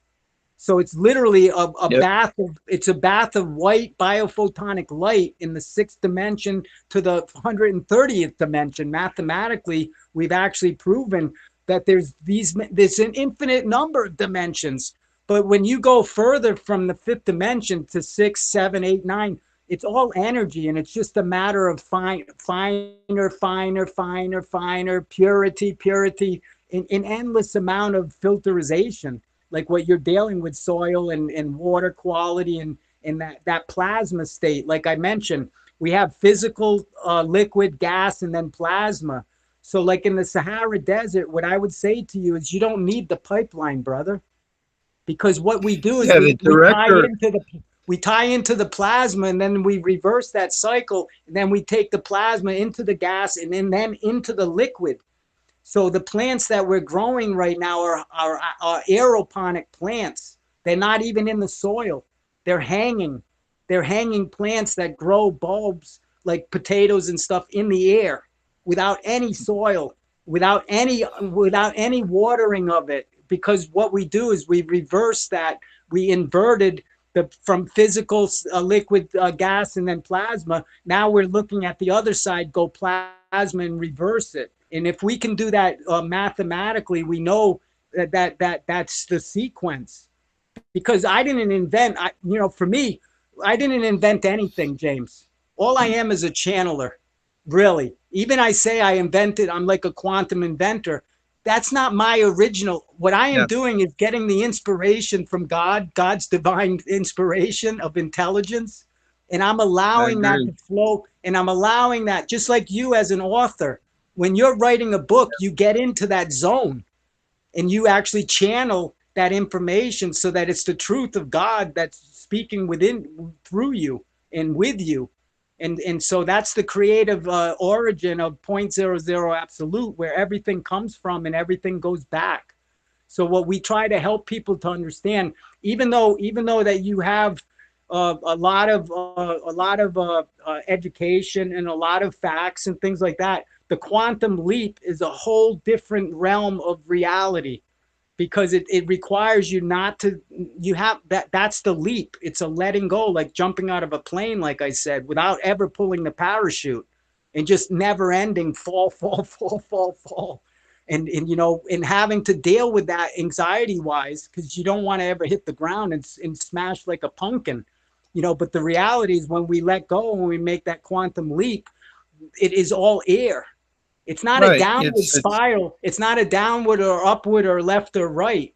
It's an inner outer. Like I said, it's not either or, polarity or duality. It's an neither nor. So when you're falling, it's not really a falling. We say that, like when you jump out of a plane, you're falling, or we kind of prioritize like a pyramid, the lower, the middle, the upper, or in mathematics, the line, a line with zero being the origin and one side being positive and the other side being negative. That's not the reality. There is no negative. There's no negative zero. It's impossible. You cannot take zero and make it a negative. You know what I'm yeah. saying? And so just Yep. basically how we teach basic Yeah. Yeah. mathematics, just our basic educational system, like what you're saying, is about a different perspective. It's a reprogramming. Just like any computer, you have to shut it off. Even the phone, when you have a problem with the data is like confusing, you reboot, you shut it off, and you regenerate, and it comes back online.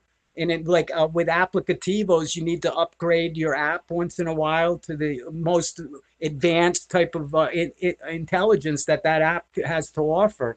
So these are the things, like with the planet health.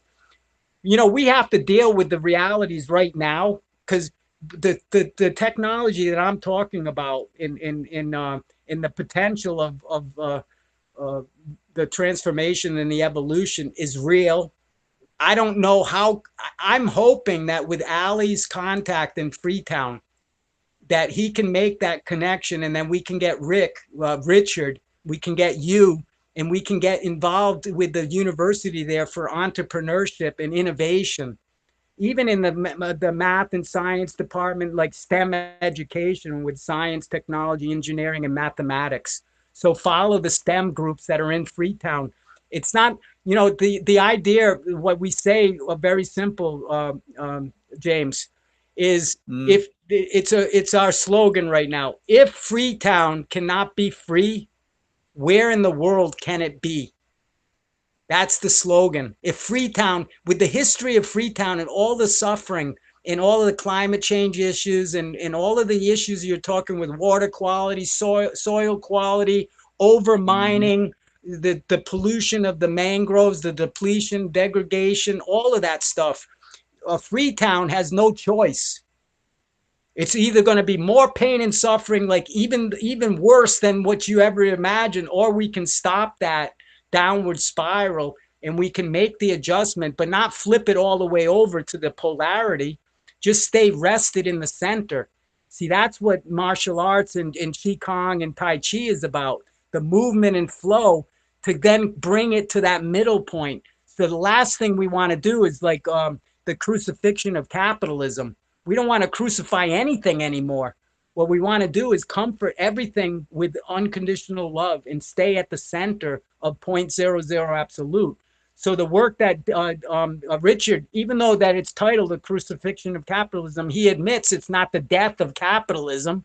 It's going to be a transformation because money and time together is 100%. So you don't want to just Right. go to a time. You don't want to just go flip it over just time, and then you'll have problems with the all of these organizations that with brokers and the stock exchange and how we Yeah. trade commodities, insurance programs, and all sorts of bonding and derivatives and NFTs now and cryptocurrencies. And we don't want to go shift all the way. That would have a dramatic effect on everybody, and it's only going to make things more separate. What we want to try to do is come to that resting point, which is the fixed point of our reality, which is point zero zero absolute. And that is the only fixed point that we can have. There is no other. It's not an opinion. It's like E equals MC squared or gravity itself. These are universal understandings. It's not a belief or an opinion. Point zero zero absolute is the theory of nothing and Hmm.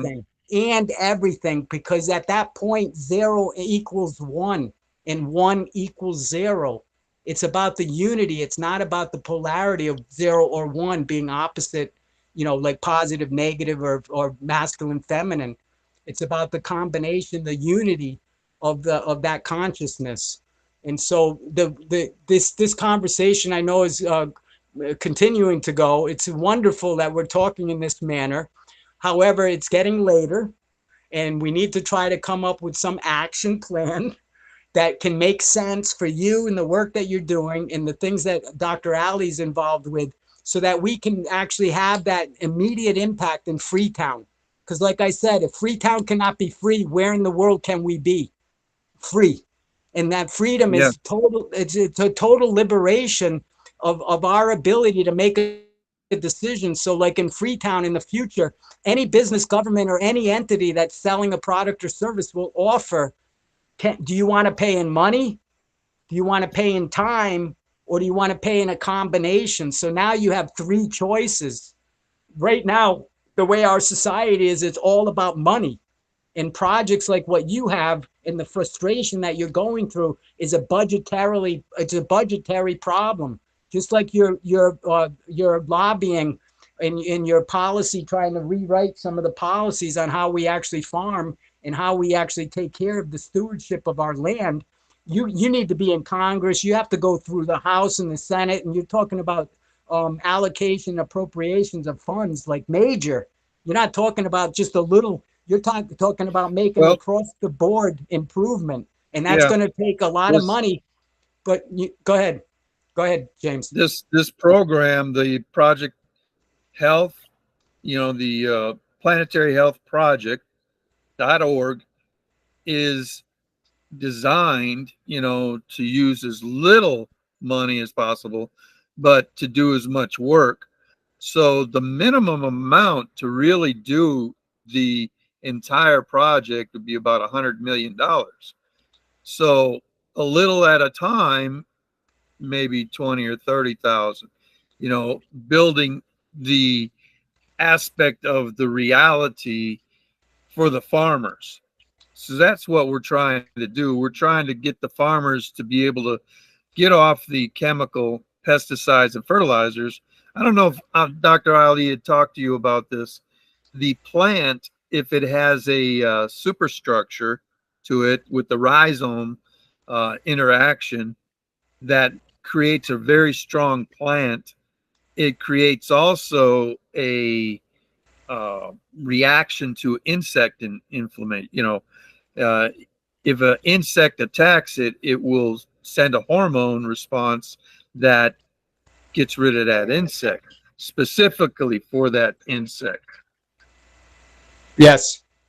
Oh, and so that's one of the things that Dr. Ali is brilliant as is bringing that aspect of the plant growth into a scenario of the future where you get rid of pesticides. I mean, that's like brilliant, Yes. That's why I really like him, and that's why I've stayed with him. I mean, I'm with him 5 years now, and nobody's, actually. I've tried GoFundMe, I've tried grants, I've tried all of these methods and avenues of financing, and no one seems to be at all interested. Maybe this will be the year that changes. I hope so. But it's very, confusing to me in my heart that this guy's got to go work at Walmart just to keep his staff, Exactly. somewhat helped out. Yeah. When I heard that myself, man, I was like, what? Yeah. So, you know, I've doubled my efforts actually to get Cleco and Louisiana on the right path. I've even contacted the new governor of Louisiana, Jeff Landry. Contacted his office directly to get a conversation with him, and some of the material I've sent to him already, which implicates the agriculture of Louisiana, because what they're doing is just, oh, we'll just use less pesticide. Oh, we'll just use less, uh, chemical fertilizers. We'll just use less, and it won't be as much nutrient. Yeah. What about the northern states? What about the basin of Mississippi, 6,000 square miles that's draining into, and they're getting flooding up there. See, so all of the nitrates are going directly into the river, headed out to the Gulf of Mexico, creating algal blooms 5-6 feet deep in some places. Think about that, 5 to 6 feet deep. And then it dies and the bacteria eats it and there's no oxygen. See, so dead zones, 6 to 7,000 square miles of dead zone. Is that really helping our species? And that's my question Yeah. to the new governor. Yeah. Well, we can do better. And here's how we can do better, and I hope he gets excited about it, So all you can do is just plant what you can for the people that need to have that in their ear. Right. And, I've done the academic side. Rabelis is the one heading up the hypoxic zones research. But she doesn't want to go any further than that. I'm like, why? Why don't you? I mean, this would make you super famous if you want to be famous, but she just, she's happy with her little PhD segment and her little work and not go any further. Just report on the damage. She's a damage reporter. So right.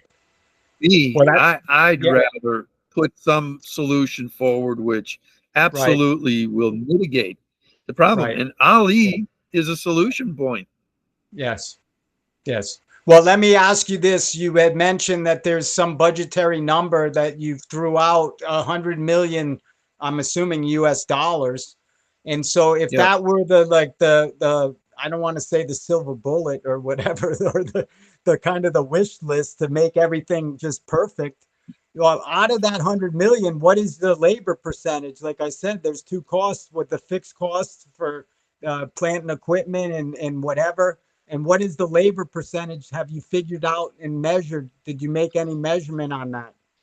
Yeah, it's all in the business budget I sent to you.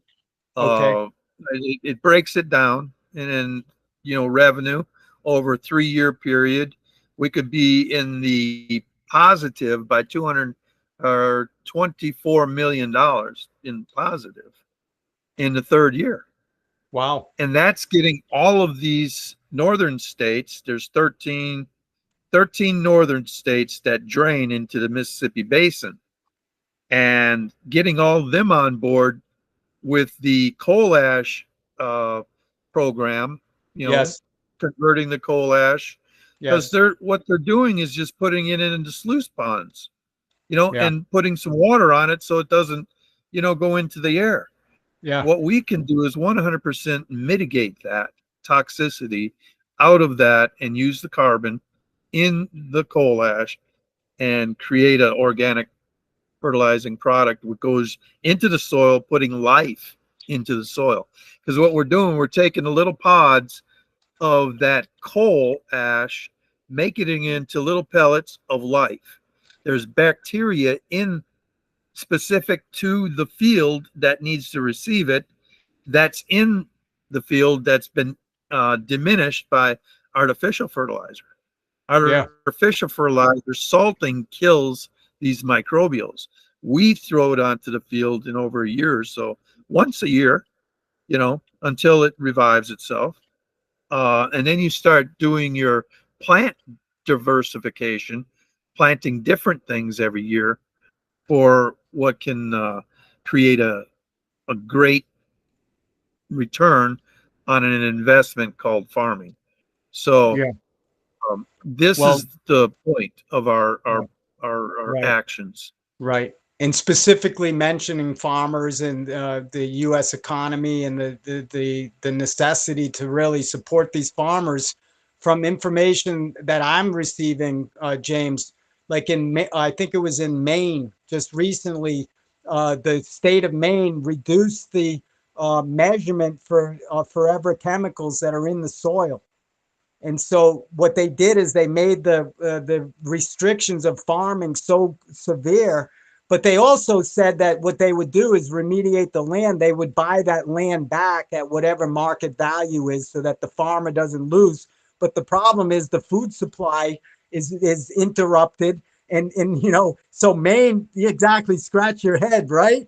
Because we don't know if that's actually a ploy by the government just to take over private property and to have more Right. control of the food supply and Bill contaminate us Gates more stuff. with graphene and all of these heavy metals. They're the ones that are doing these chemtrails and everything in the atmosphere. And obviously those chemicals settle into the earth, and then it rains, and then it leaches into the Right. groundwater. And so, My some first of, book, Out of Balance, describes the entire process of the atmospheric seeding that's going on. yes, Began and as an idea in a university, and then Bill Gates backed it up, said, "Yeah, let's do it," and now all these universities are on board. Oh, because it's a new great idea to what? That's a scary idea. Where's that going to go on the fallout? It's going into our lungs, man. I mean, oh no, it's just sulfur dioxide. Yeah, well, that makes your lungs gellify, and yeah. acid in your lungs. Like, oh my God, you people are. Oh, it would neutralize on the way down. No, it will not. Yeah, sure it They'll will. just lie to you just to Exactly. sell an idea, because it's putting Right. money in their pocket. It's Well, money that's, over yeah, everything. right. Like you said earlier, The love of money is that root which gets you in the wrong direction. And right now, our entire humanity is being hijacked by money. And anybody you say, that's not happening, then they're not really paying attention or something. But, I pray for that, pray for them to get attention and understand the reality of the implications. The implications are coming, and they're all man-made. You don't put a person in charge of the chicken coop if it's a fox. See, Right, so right, that's what's happened today. That's what's right. happened today in the academics. Well, That's why I call them cosmetic academics. Not all of them, of course. There are good academics, and I look for those types. Like Ali, he's a great, great guy, and he's a great thinker. We need more people like you as thinkers to really convey the reality of our implications. The yeah. the the aspect of the rainforest alone, my goodness, it should have woke people up. Well, The yeah, James, I wanted to mention something. I'm not sure if you're aware of. U.S. and Brazilian relations go way back to specifically a point in our history with Henry Ford. Have you ever heard of Fordlandia? yes, yeah, I Where know all the stories. Yeah, that whole story for people that are listening to this, you can go online and there's a YouTube and various Google channels. If you type in Ford, like Henry Ford, Ford, and then Landia, you'll come up with the whole history about how capitalism, American capitalism, came into Brazil and tried to take over a large portion of the Amazon to create the rubber trees, which are not native for that area. And so what they did in all of the time, they built a city called Fordlandia and basically tried to force the Brazilian people to eat American food. That was the number one problem, because they had like a riot where the people overtook Fordlandia and basically kicked out Henry Ford. But he left. He wasn't there physically, obviously, but they took out all of the bureaucracy, administration, and whatever, and just took over Fordlandia. But they left voluntarily because they never produced one stitch of rubber out of all of the trees, and they planted millions of these rubber trees. But what happened is biologically, the pests there ate all the rubber tree before the tree could produce. Serious, they It was never produced. something. I mean, I'm Yeah. sorry. You But know, see that, see you the need. Brazilian, James, the Brazilian people remember that.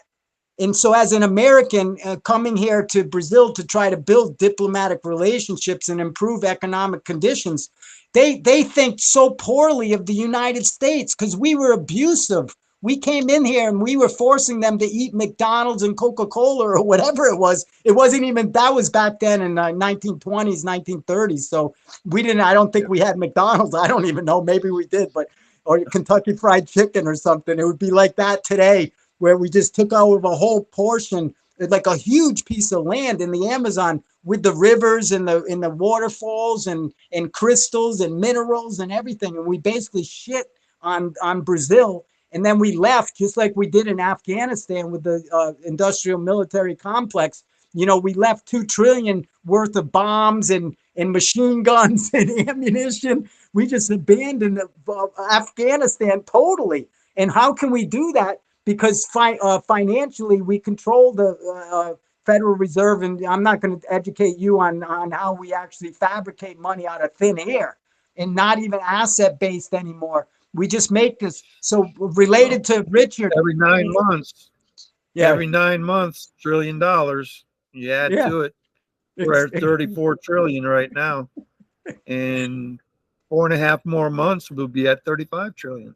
So, what is the real cost? The real cost is that the public is the one getting hurt by the government. So it's supposed to be reversed. If the people don't like the government, they're supposed to be able to say so. But right. we don't have a say so anymore. No. And I talked about this in my book, out of Deep Calls to the Deep. In the ninth chapter, I've talked about a system they set up in 1954, the Bilderberg Group, about silent weapons for quiet wars. Okay, those silent weapons are still being used for these quiet wars, and more so now since they've taken over health, they've taken over economics. How? Through the industries. Okay, the industries are the Achilles heel to their plans, but now they have the networks. So you're never going to stop them. Never. The only one going to stop them is Jesus. And when he returns, that will be done away. I guarantee you that will be done away with. Yeah, all of the idiocy will be done away with. Yeah. And I look forward to the day where I get to meet my creator. A lot of people, have their opinions about, oh, we weren't created, we were evolutionized. Well, how do you explain right at around 6,000, you know, sudden this gene enters into our, you got this gene over here for Homo sapiens, and you got this gene over here for apes, which were on that trajectory, and all of a sudden, boop, went over this way. What Yeah. happened? Well, I think that was creation day, for changing, um, or the enmity against God. Okay. The enmity against God was that man has to make known in their hearts, in their souls. That's why we have a soul, by the way, that we are being recorded in the soul. The soul is the recording. And when you return that soul back to which it came, then there's either judgment, or you judge yourself today. You judge yourself to be unfit. You judge yourself to be a repentive soul and saying, God, please forgive me. I messed up. Just help me to change and become better for you. Some will, some won't. But that's really the question. Are you going to repent? And that's the whole thing of Revelations, all chapter 4, all the way to 19, is, are you going to repent? And some don't. And those are the entities, the demons, the devils. They're resolved to destroy mankind. And they're doing a very good job of it. But we can fight against that. And that's the Lord Jesus. I mean, you have to have it. You have to have it. I just don't see not having it. And he fulfilled all of the Old Testament to the letter, being that he was the sacrifice, doing good. Okay. Doing good for humanity, doing a miracle. What are miracles? Today I've seen 17 in my life. Just last year, I've seen 17 miracles. And they weren't all my miracle. Ask, could I see a miracle or something? No. These were being in tune with God to recognize that that was a miracle. See, and when you start recognizing miracles, then you can obtain that resolution, who you are, why you are. And Yeah. yeah, I just love, how God presents, he's perfect, man. And he doesn't cause us to sin. He's giving us a way out of sin. And I'm happy about that. Yeah. I'm happy for you as well. And that's where we are in this conversation tonight, which is May 13th, right? It's still May 13th, Yeah. which is Monday. And what I call it, and MON and then EY, Money Day. Today is Money Day, because what we're doing is we're going to present in the closing here a reason why Rick in the work that he does with creating a time alternative is exactly the work that I do. And the reason why Rick is interested in working with me is because I already have the program to create the time credit banking network, which is an international network of these banks that don't exist. It's all driven by an applicativo and all online information service. It's a service. It's not a system. And so we're opening the first time bank in Freetown. TBFT is the acronym, Time Bank Freetown. And Freetown right now, from my understanding, has about 1.5 million people. And so what we're doing is an economic stimulus package to give an alternative for people to trade in money or trade in time or trade in a combination. So now you in Freetown, we're going to liberate Freetown totally, and we're creating 1.5 million new jobs. So literally everyone that lives there, rich and poor, black and white, whatever religion, Muslim, Christian, everyone gets what we're going to do for the month of May, and maybe extend because things are moving a lot slower than I was anticipating. You know, with the month of May is called Free for All campaign. And during the month, when you sign up through the applicativo called the We NOS app, and NOS is Brazilian for the word we, every language has a translation of that word we. Like I mentioned to you, the word we itself is the only unity word. It's the unity word. It equals one. We equals a totality, inclusive, and no biasness, no judgment, no discrimination, no any separation of racism, or all of the amendments of the Constitution and any government's Constitution about equality and what have you. And so what we're doing during the month of May, this month, it's already on the 13th, so we're almost halfway over. And I've only gotten 25 people. I got 25 people that actually pledge that they're going to accept these time credits in lieu of money or in combination of money. So if you take each time credit equals $10 of value, not 10 in cash, but 10 in purchasing power. If you take 1.5 million and you times it by the 2,000 at $10, which is $20,000. So you would take 1.5 million times $20,000 per person. That math is substantial.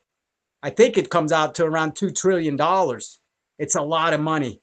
And this is what we're saying to you into Planetary Health, into Ali, that if we focus on liberating Freetown, which has issues with the mining, the water quality, climate change, and everything, it's a perfect like pilot study or a case study that we can actually show definitively very quickly that we had a positive transformational impact effect. We created 1.5 million new jobs, which empowers everybody there. So there's no more homelessness.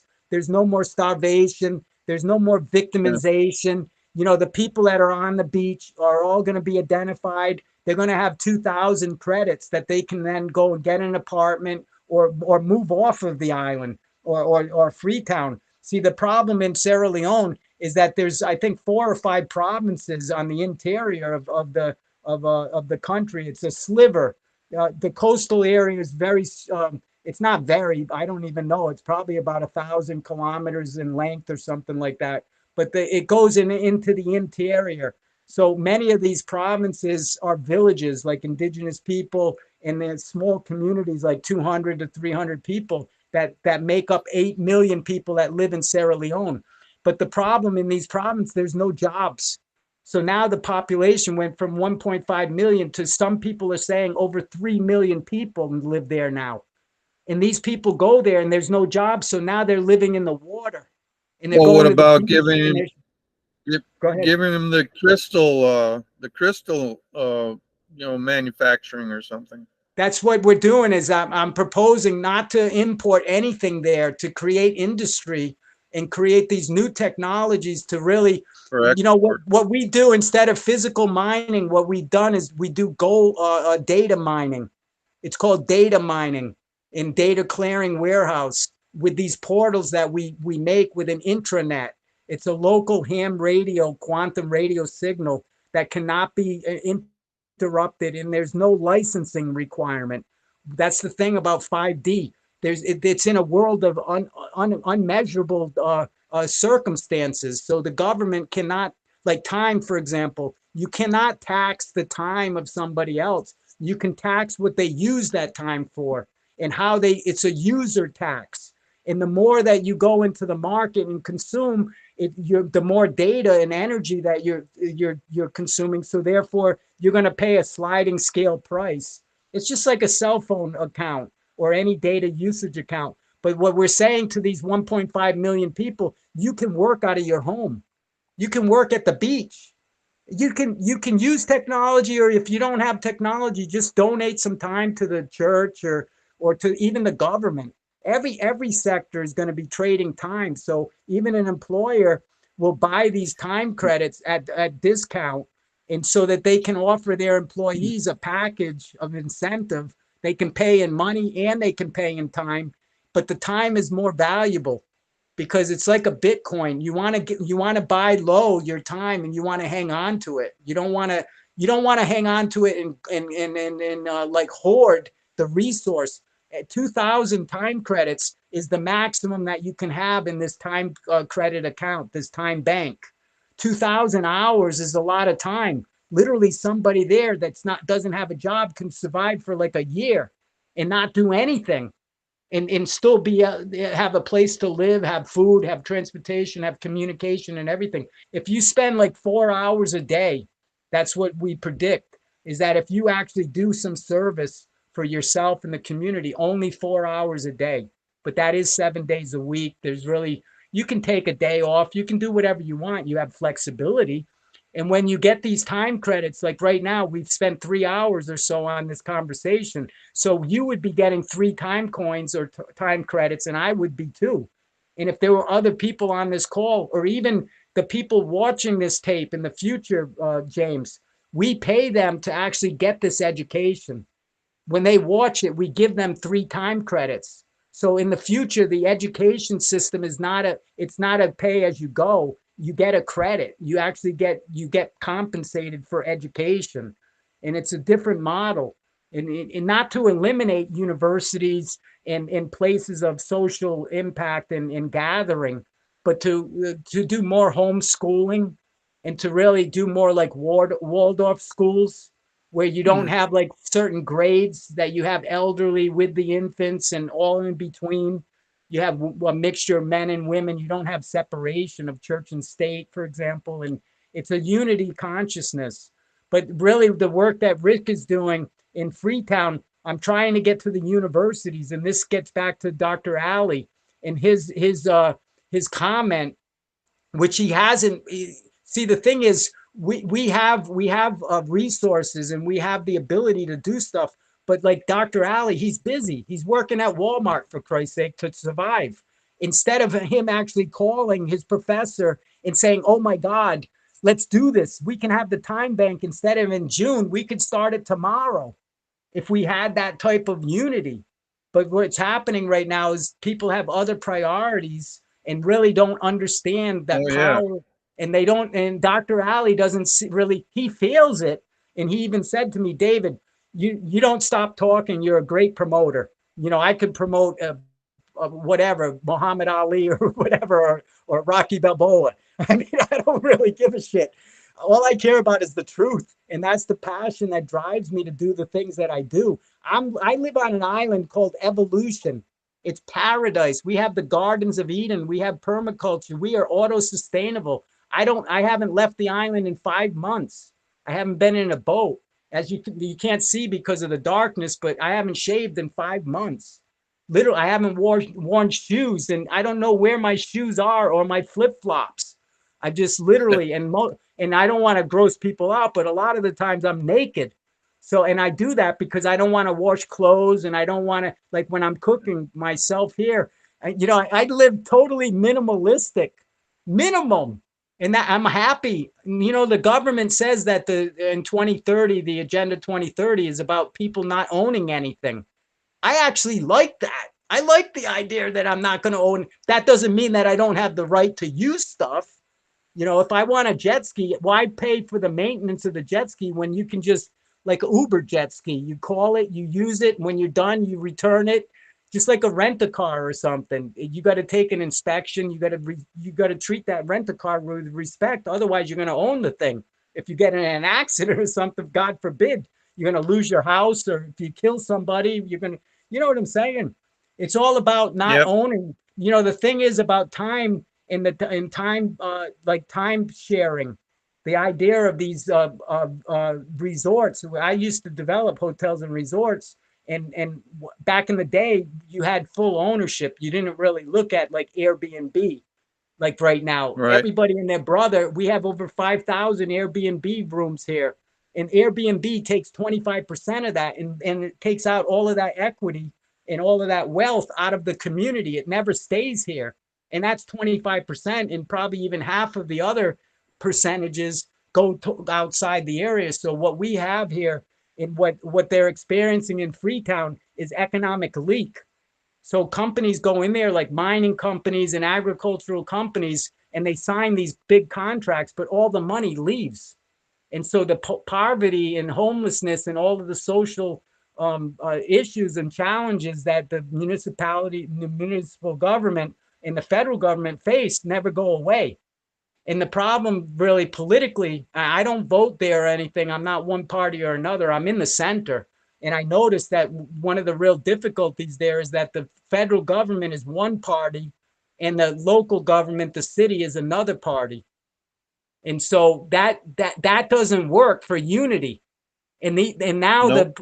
now the mayor of the city of Freetown wants to be the president of Sierra Leone, and President Bio is his name, President Bio, which is an interesting. He's actually won the best president in Africa, all the nations last year. He was nominated, but also Mayor Sawyer was nominated as the most powerful African woman and entrepreneur. So now she wants to be the next president because his term limit ends this election cycle, and he's nominated a young 40-year-old minister of technology. His name is David Singh, is now the chief minister. So President Bio is grooming this 40-year-old prodigy to become the next president. So now David and Mayor Sawyer are starting to fight already in the election. I don't even think it's 2 years away. And so the separation and the lack of unity is the problem in Freetown. And that's why the time credit system, everyone, the mayor, the rich people, the poor people, the homeless people, the crack smoking guy on the street, everyone gets these 2,000 credits during this month. And we might have to extend it until June and actually create free for all for an extended period. I want to try to put the pressure on people because if they're not educated, I have a podcast. I already did a 2-hour series about time credit system and explaining in detail the combination of money, the monetary system with the parallel system alternative of a time bank and credit system, and how that works in combination to equal 100% or totality. So money plus time is the polar or duality. We need both in order to have common balance and harmony in our community. We need a choice is really what it comes down to. The definition of freedom in our freedom of will requires that we have alternatives. Otherwise, there's no choice. You're hostage. And if it's money, money, money, and if you don't have it, you don't have a job, good luck. And now the social Yep. credit scoring and things with bankruptcy and whatever, if you're considered like a low life and like me, that hasn't had a job since 2010. I mean, Donald Trump. I don't want to blow you away with this conversation, but I'm actually running for the president of the United States in this election, and I'm running from Brazil, and I'm running from Evolution Island, and I have full ability to do this because I am a native-born citizen, and I don't have any felonies and whatever, and so I don't want to like confuse things.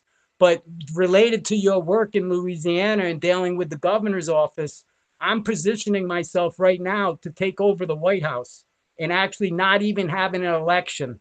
I'm filing for a constitutional law amendment against write-in candidates because there's like 35 states that require petition signatures to be able to be a write-in candidate. There's 8 states that don't require anything. And then there's, I think, 6 states that don't even allow you, that actually don't allow you to even be a write-in candidate. So how can we have three different uh, uh, uh, uh, rights? How can you have 3 different? I understand that the state rights in the United States kind of supersede the federal authority. But at some point, this is a federal election for the president of the United Yep. States. And also, The not we even the people. exactly, it's not just we, the people of the United States of America, it's we, the people of planet Earth right now. The president of the United States has the influence to, and also sits on the UN Security Council as the advisor to the Council for the United Nations. So the power and the influence of the president of the United States, obviously, I don't need to, emphasize that. But having a position where I'm at right now in my history, in my integrity, and my ability to be transparent and be totally exposed and vulnerable, that's my advantage. Even like taxes, I filed easy taxes, James, every year. And I had companies where I could file deductions, and I had accountants telling me that I was losing. And my ex-wife, I got divorced, quite honestly, because I was so financially responsible and I paid the government a lot of extra money. And my ex-wife would say, "What, are you fucking crazy? Just claim the deduction. We're going to go to the Bahamas or Puerto Rico on vacation with the money you're going to get." And so, basically what I'm saying to you is that I'm squeaky clean. Some people don't really understand what I just said. And even people listening to this might think I'm totally like a fool or an idiot or something. But I guarantee you, I We all guarantee have Dr. that right. We have What? a right. We have a right. You know, That's we're a that's that's citizen of the United States. You can run for president. That's correct. But to actually win the office and be outside of the United States has never happened before. And to be a write-in candidate in a third-party situation has never happened before. And all of the statistics of probability and common sense and what have you suggest that it's a fool's mission, that there's no success and there's no possibility of success. If there is a success, it's like Seabiscuit. You remember the horse back in the day? Yeah. Seabiscuit, the Yep. broken leg horse that actually took over General by 3 lengths and won the Triple Crown. And just so happens, did you see the Kentucky Derby just recently last week? Did you see the Derby and the No, I horse didn't that? see it. Oh, it was an incredible finish at the finish line by one nose, by one nose. And guess the horse that lost? Sarah Leone. The name Sarah Ah, Leone. wow. Exactly. And Sarah Leone is a horse that was supposed to, now that it lost in Kentucky, it was supposed to win the Triple Crown. And now it's up in Saratoga. It's going to probably take Saratoga and then go wherever else. I'm not a horse fan, quite honestly. But my son sent me, because now he knows I'm dealing with this project in Sierra Leone, and I'm like totally possessed. They're like, I'm not going to stop. I'm unstoppable. Even to win the White House, I'm going to go for it. I'm like Seabiscuit. I'm going to take General. I'm going to take Trump. I'm going to take Biden, and I'm going to stop the election totally. It's going to be a write-in ballot, and it's going to be early voting for the whole world, and it's not just U.S. Voters that will vote. It's going to be a world audit. So the whole world will be able to have an opinion using AI systems. I can only spend $5,000 without creating an account. That's what the law says. I'm not going to spend any money. Zero. I already own this, not own it, but I have control over this island. And this is where the multimedia center is. And I already have a podcast. I've already been planning this for 5 years, not for the presidency, but we have a project here, which is a scientific research station. And what we're proposing is new technologies that blow you away, to the sense that you don't even have to eat any food at all. So if you want a blueberry, you want the beneficiary of effects of eating a blueberry for minerals, vitamins, and whatever uh, uh, the process of our nutrition, we can send you a vibrational tone of what that blueberry does for you. And so you don't have to consume the product. You can actually get that essence of that, like unconditional love, for example, is the same for all of us, because there's no condition. It's not a separating vibrational tone. It's actually at zero hertz. But the heart math, I think it's called Heart Math Institute in Colorado, deemed that the heart and brain optimization frequency is zero point 0.1 hertz. And why is it zero point 0.1? because you can't measure zero. Actually, the most optimal hertz is at stillness. And that's when your heart and your brain connect and fire exactly at the same moment. So there is no contemplation, there is no judgment, there is no, questioning. You just live your life. You are. It's the I am, me, myself, and I am. See, that's what people don't understand. We are three in one. And the I am is what connects your ego, which is me, with your authentic self or natural self, which is which is myself. So me is ego or artificial, myself is natural, and the I am is what is it glues and negotiates with your ego and your natural self. It's kind of an interesting way of looking at it when you start looking at psychology, social sciences, and this kind of the soft human or humanitarian, aspects. Because it's not really, up until now, we haven't been able to measure the neurological responses. Actually, like heart math determined that 0.1 hertz, because that's the only identifier. You have to have one, which is called the identifier. So your equation could be 0.00000 100 decimals and then the one. So, but you always have to have the one. And our scientific instruments are not that calibrated to be that specific, to get to that true 0 point. And so that's why heart math says, some other people talk about language. What is it called? LN. It's like a language using words for vibrational tones and vibrating at 536 hertz, for example, or some crazy number. And the fact is, when we vibrate at those high levels, we actually create like a microwave effect in our brain, and we actually scramble everything. See, what we're being fed is to go to the light and vibrate high, and to be around other people vibrating high, like high energy and all of this other stuff. The fact is, James, the most optimal point for us is to be in stillness and to be in the darkness and to be totally comforted with that. But we've been programmed, don't go in the dark, don't speak to strangers, don't be zero, don't be a zero. You're a loser if you're a zero. You have to be number one. You have to excel. You have to be disciplined. You have to apply everything that you know. You have to do something. But the fact is, our optimal human nature and the planet and our planet's health is when we don't do anything. We be. And when we're being, then we treat time and money as just a way of life. But it gives you that option. Like in Freetown, if we stimulate and everyone has a job, there's no crime left in the streets, literally. And if there is, then we can identify that as an exception, and we can help those people, because maybe they Yeah. do have like a serious mental illness or something. Because if we give They're people options, alcoholics or yeah, yeah. whatever, there's a reason for their trauma or the pain and suffering, or even genetically, or whatever. But now we have technology, like I was saying, with quantum resonance and vibrational tones. We can correct any illness in 20 seconds, and we can probably even do it faster. But the reality that we measured right now is 20 seconds. And I say that from somebody in the scientific world that you're in. The way I know that, James, is because I turn on the radio here to a radio station called FM 94.7 Antenna broadcast from Sao Paulo, which is only a couple of hours, but radio signal wise, it's pretty much real time. I turn on the radio and the broadcast from the station is live.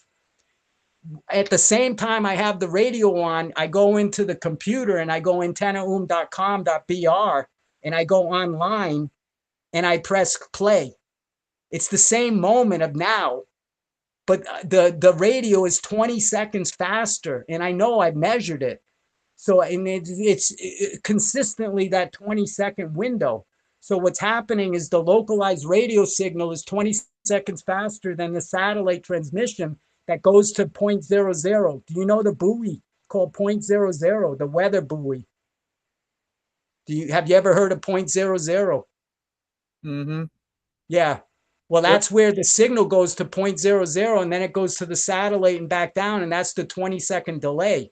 So technically, anything that uses a website or anything that's relying on satellite transmission, you can already have, that's the date, what we call the deja vu gap or effect, because you have 20 seconds. You can predict the market, like in Tokyo, for example, right before they ring the bell in Tokyo. If I want to make an investment, I can knock down the dominoes from the Tokyo Stock Exchange to London Stock Exchange to Sao Paulo and then to New York. And I can see all of those dominoes fall within a 20-second window. And so have 100% predictability and assurance in the finance markets is unbelievable. The only the person that came even close to doing that is Bernie Madoff.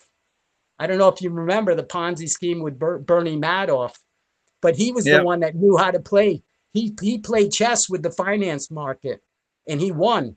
But then the government didn't like that he was winning every time. And that was that Ponzi scheme where you make an investment and then I pay other people, and then the compound interest or whatever, or the arbitrage, what is called arbitrage in the finance world.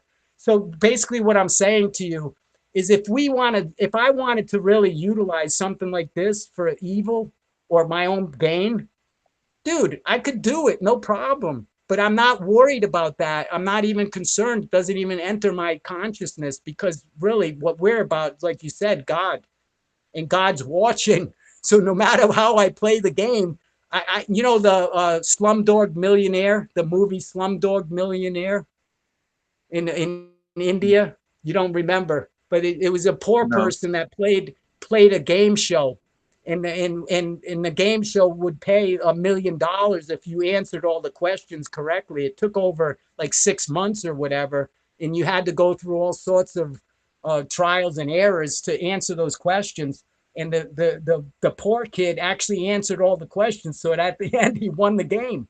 But what I'm talking, James, is that not playing a game, actually manufacturing the game, like Monopoly, and all the rules and terms and conditions of that game. Like you're saying, that when you play chess against the computer already knows what you're thinking and can actually think that 20 seconds ahead of you. So the last move, it's just playing with you like a cat and a mouse. The computer could take you out probably in the first couple of seconds. Well, the industrial complex today is 20 years ahead of us. So we're like, whatever they feed you, that's what you're going to get. That's the silent weapons for quiet wars. I've monitored it since what was it, 1987 I started, and I don't know why. It's just something the Cosmic Library told me, look, pay attention to this. The Bilderberg Group and all of these little factors, the industrialists, Morgan Chase Bank, Wells Fargo, all these entities are against humanity. They only pick and choose those who will play the game. So those that are born into it don't have a chance other than Jesus and his ability to detract and give you a heads up of the reality. So like it comes down to your choice, whether you pick God or don't pick God. If you don't pick God, I feel sorry for you. If you do, I feel happy for you. And I pray, for the wicked and the good doers. I pray for both of them because we're both in it together. And the rain falls on the just and the unjust. God told us, pay attention, be ready, be always willing to serve your position. What is my position? To be a voice for those that have no voice, to be a reality that God gives me, not that somebody else gives me. So, yes. Yeah. So, I mean, at this point, at this point, we're already almost on 3 hours. So I want to thank you so much for your time. And if you do speak with Dr. Ali, let him know that we can, that introduction for the professor could be the missing link for us to actually totally materialize and bring together, and work with the governor of Louisiana, because I did a research project on the Louisiana Purchase, and we showed that actually slavery and our trafficking of human labor really started with the Louisiana Purchase and our expansion of the states into the Midwest and the agricultural, the belt. There's another thing. There's another thing going on with Louisiana, the only state in the union to reject the WHO and international law that will come. We do not accept it in Louisiana, and we have provision done from bill to law in our Constitution. So it is a done deal. The WHO cannot tell us what to do. The international.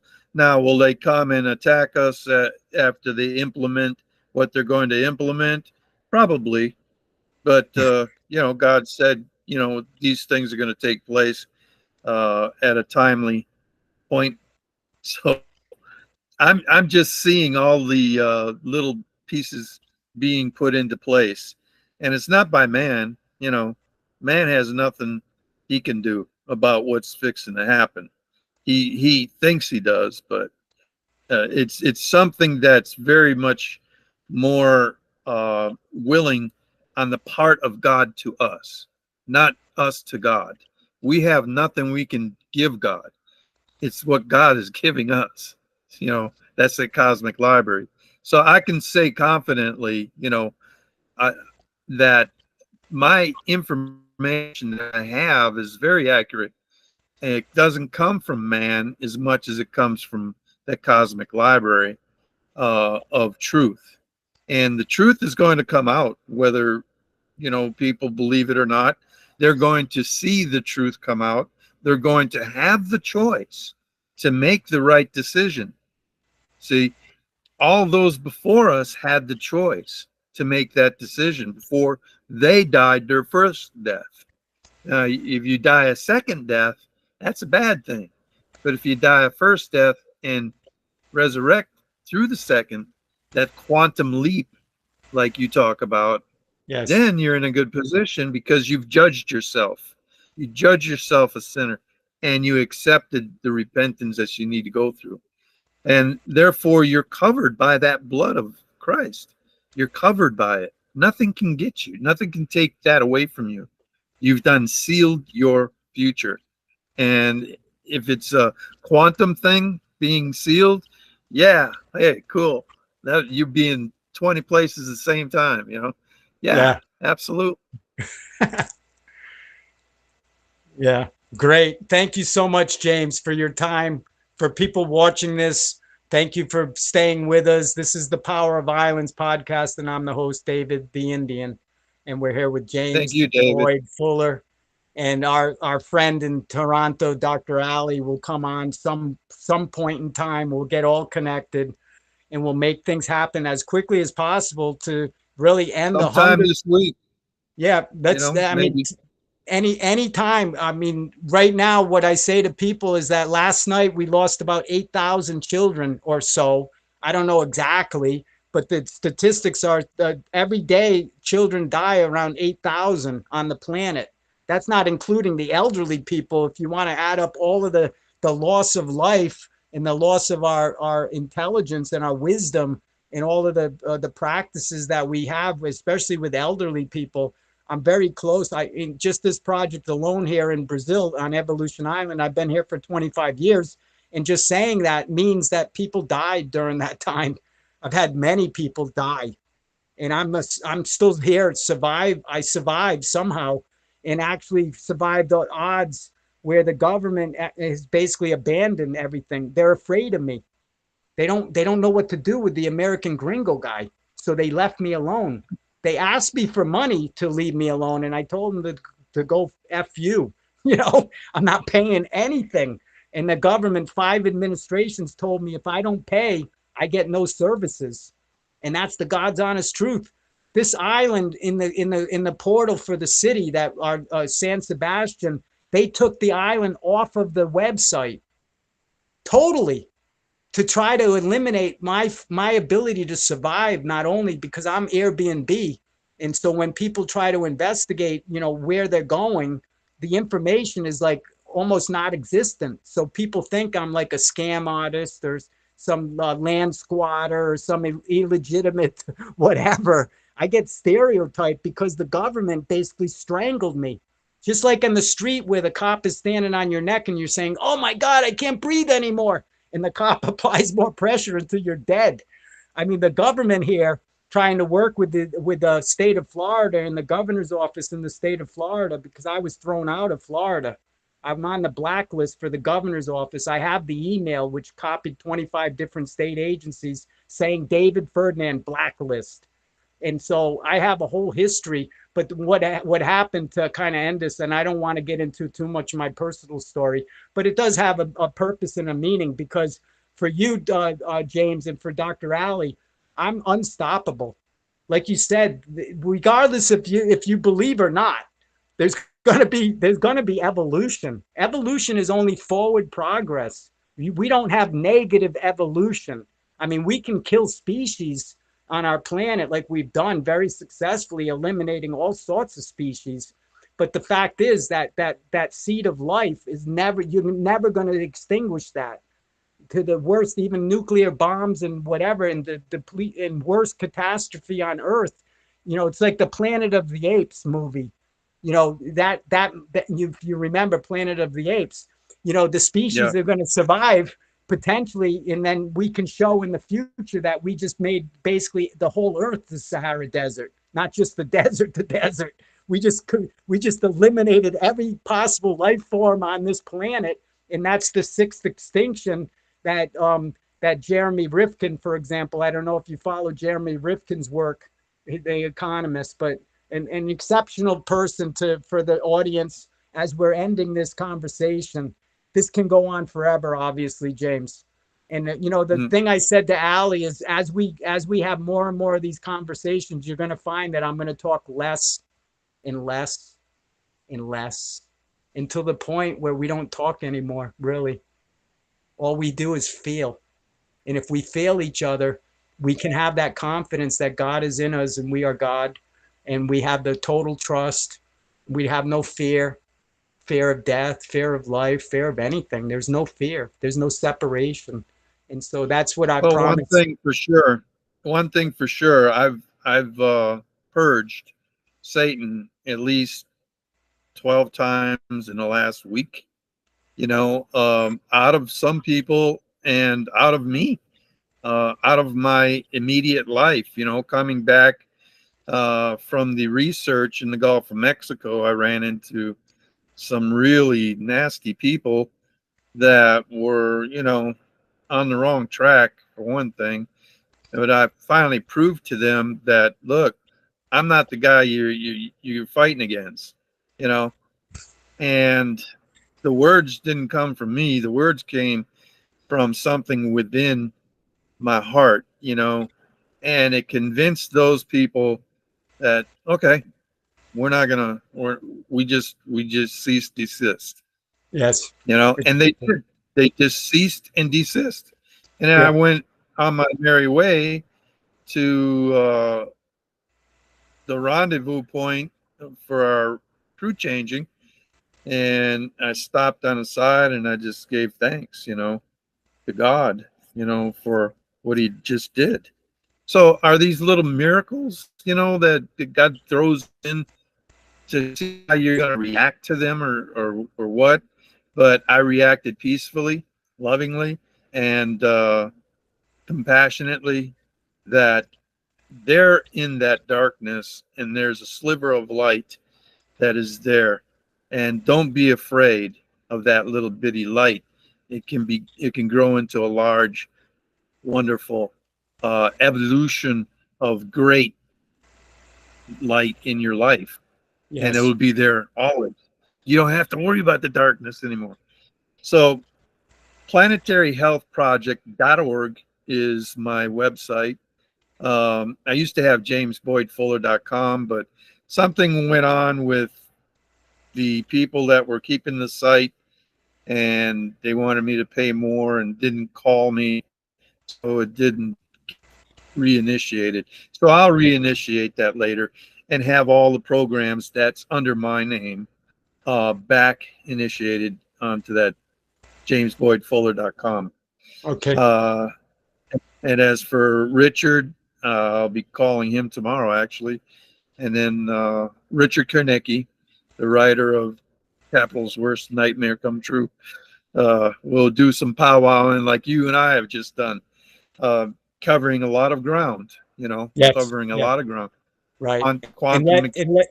Right. And let Richard know, if you don't mind, James, let him know that we're trying to get the university to open up. Maybe this week we'll get a commitment, and he can do maybe we can do an online session, and eventually he can actually make a cameo, and also you and Dr. Ali eventually. We can get the budget and work out the logistics to get you over there physically, because you are hands-on type of person. With me, I'm virtual. I'm a virtual nomad. I don't ever have to be over there. I don't ever have to own businesses or actually take any physical aspect of anything. I work in the plasma field, not with the materials. The physical aspect doesn't interest me at all in anything. And even an agreement with you and Ali, I said to Ali, I only have 3 words for my terms and conditions: do no evil. If we can agree on that, we don't need attorneys. We don't need to have exit strategies or anything. What we can do is make the manifestation and the actions every moment, every day. And if it works, it works. If for some reason you want to, cut the line and move on, there is no restrictions. It's called just being gentlemen and having the golden rule. And that golden rule is to treat you and me like we want to be treated, which is unconditional love and the love of Christ in our life, and the grace of God and the blessings that we all have. And so if we live and work on those terms, we don't have to involve complicated things. Even with the NDA, I had no problem signing an NDA, because we're not going to discuss ever any like patents that you have or anything that's like a private type of thing, unless you want to expose that. I'm not going to be the one to expose that. What I'm going to do is talk about new technologies that you may not even be aware of, that can actually enhance the value of the work that you're doing. Like you said, the cosmic library. I want to open the whole cosmic library, not just for you and Ali, but all of the public can access that. But when you go in the library, there's certain rules, just like in any library. Silence is the first one. And when you go in, you have to go in naked. And you can't bring in any instrument making out. Like, for example, extraterrestrial. There was somebody that was talking about ET experiences. And this is I forget the guy's name, is Japanese guy. He talks about finance and stuff. I forget his name. But he basically said, if you are ever captured or taken up on some experience, like an encounter in a spaceship, he said, steal something, put it in your pocket. Right? Exactly. That's what his advice was. Here you are, you're on a spaceship, and just steal something and bring it home so that everyone else has that evidence. And after he said that, I said, this is the type of morality that we're trying to teach people. And when you go into space, take something, take ownership, possess it, own it. And getting back to, I had mentioned to you the space flight that Elon Musk did with the 4 tourists that stayed up in space for 2 days. First time that they spent more than 2 hours. Normally when they went. How many times they threw up? What? Did you tell them that? Did you tell them how many times they threw up? Well, no, but what the weakness of the total mission was a success, except for one thing. The toilet backed up. And when the people went up there, they had to poop. And so the poop was floating around inside the cabin, and it stunk like awful. So the shit exactly. So that's what I say to people. This is the best thing that we could do with NASA, is take our shit up into space and pollute it with all these satellites and all this garbage. Like, that's how Elon Musk makes money, is per ton. he makes per ton. With a rocket, the bigger the payload, the bigger the benefit and the profit. And so that's all we're doing is taking our garbage. We haven't polluted the earth enough. Now we're going to over pollute and we're going to bring it into space for eternal salvation. Look, Elon is going to side with the industrialist, and you're not going to take his billions away, and that's his God. Okay, so any billionaire, that's his God. Money is his God. So there's a finite amount of these insane people, but maybe one day we'll have the upper hand and just say, "Whoops, you made a mistake. Sorry you made the mistake. I wished you'd have really took things seriously, but now we're going to take over the world." Exactly. And that's a good point to end this conversation. Thank you so much, James. We'll be in touch. A wonderful exchange of ideas, concepts, and vision, and spirituality, and the message of God and Jesus Christ in our life. And all of that goes along with the unity consciousness and us being one. We are one. And we are going to win. We already won. We are one, and we won. And the journey is over. Let's reap the benefits and harvest. The seeds were planted, they were watered, and now the fruit's all around us. We just have to open our eyes to that. So thank you again so much. Number two is calling me. Number two is calling me to eat. So I don't want to upset her. Okay. Tell her thank you very much for giving us the opportunity to share this time. And maybe the next conversation she could get on the call and we could talk about, the feminine approach and whatever, including, men and women together. Thanks, James, so much. Enjoy dinner. Enjoy dinner. All right. God bless. All right, God brother. Bless. Bye, brother. Bye-bye. Ciao.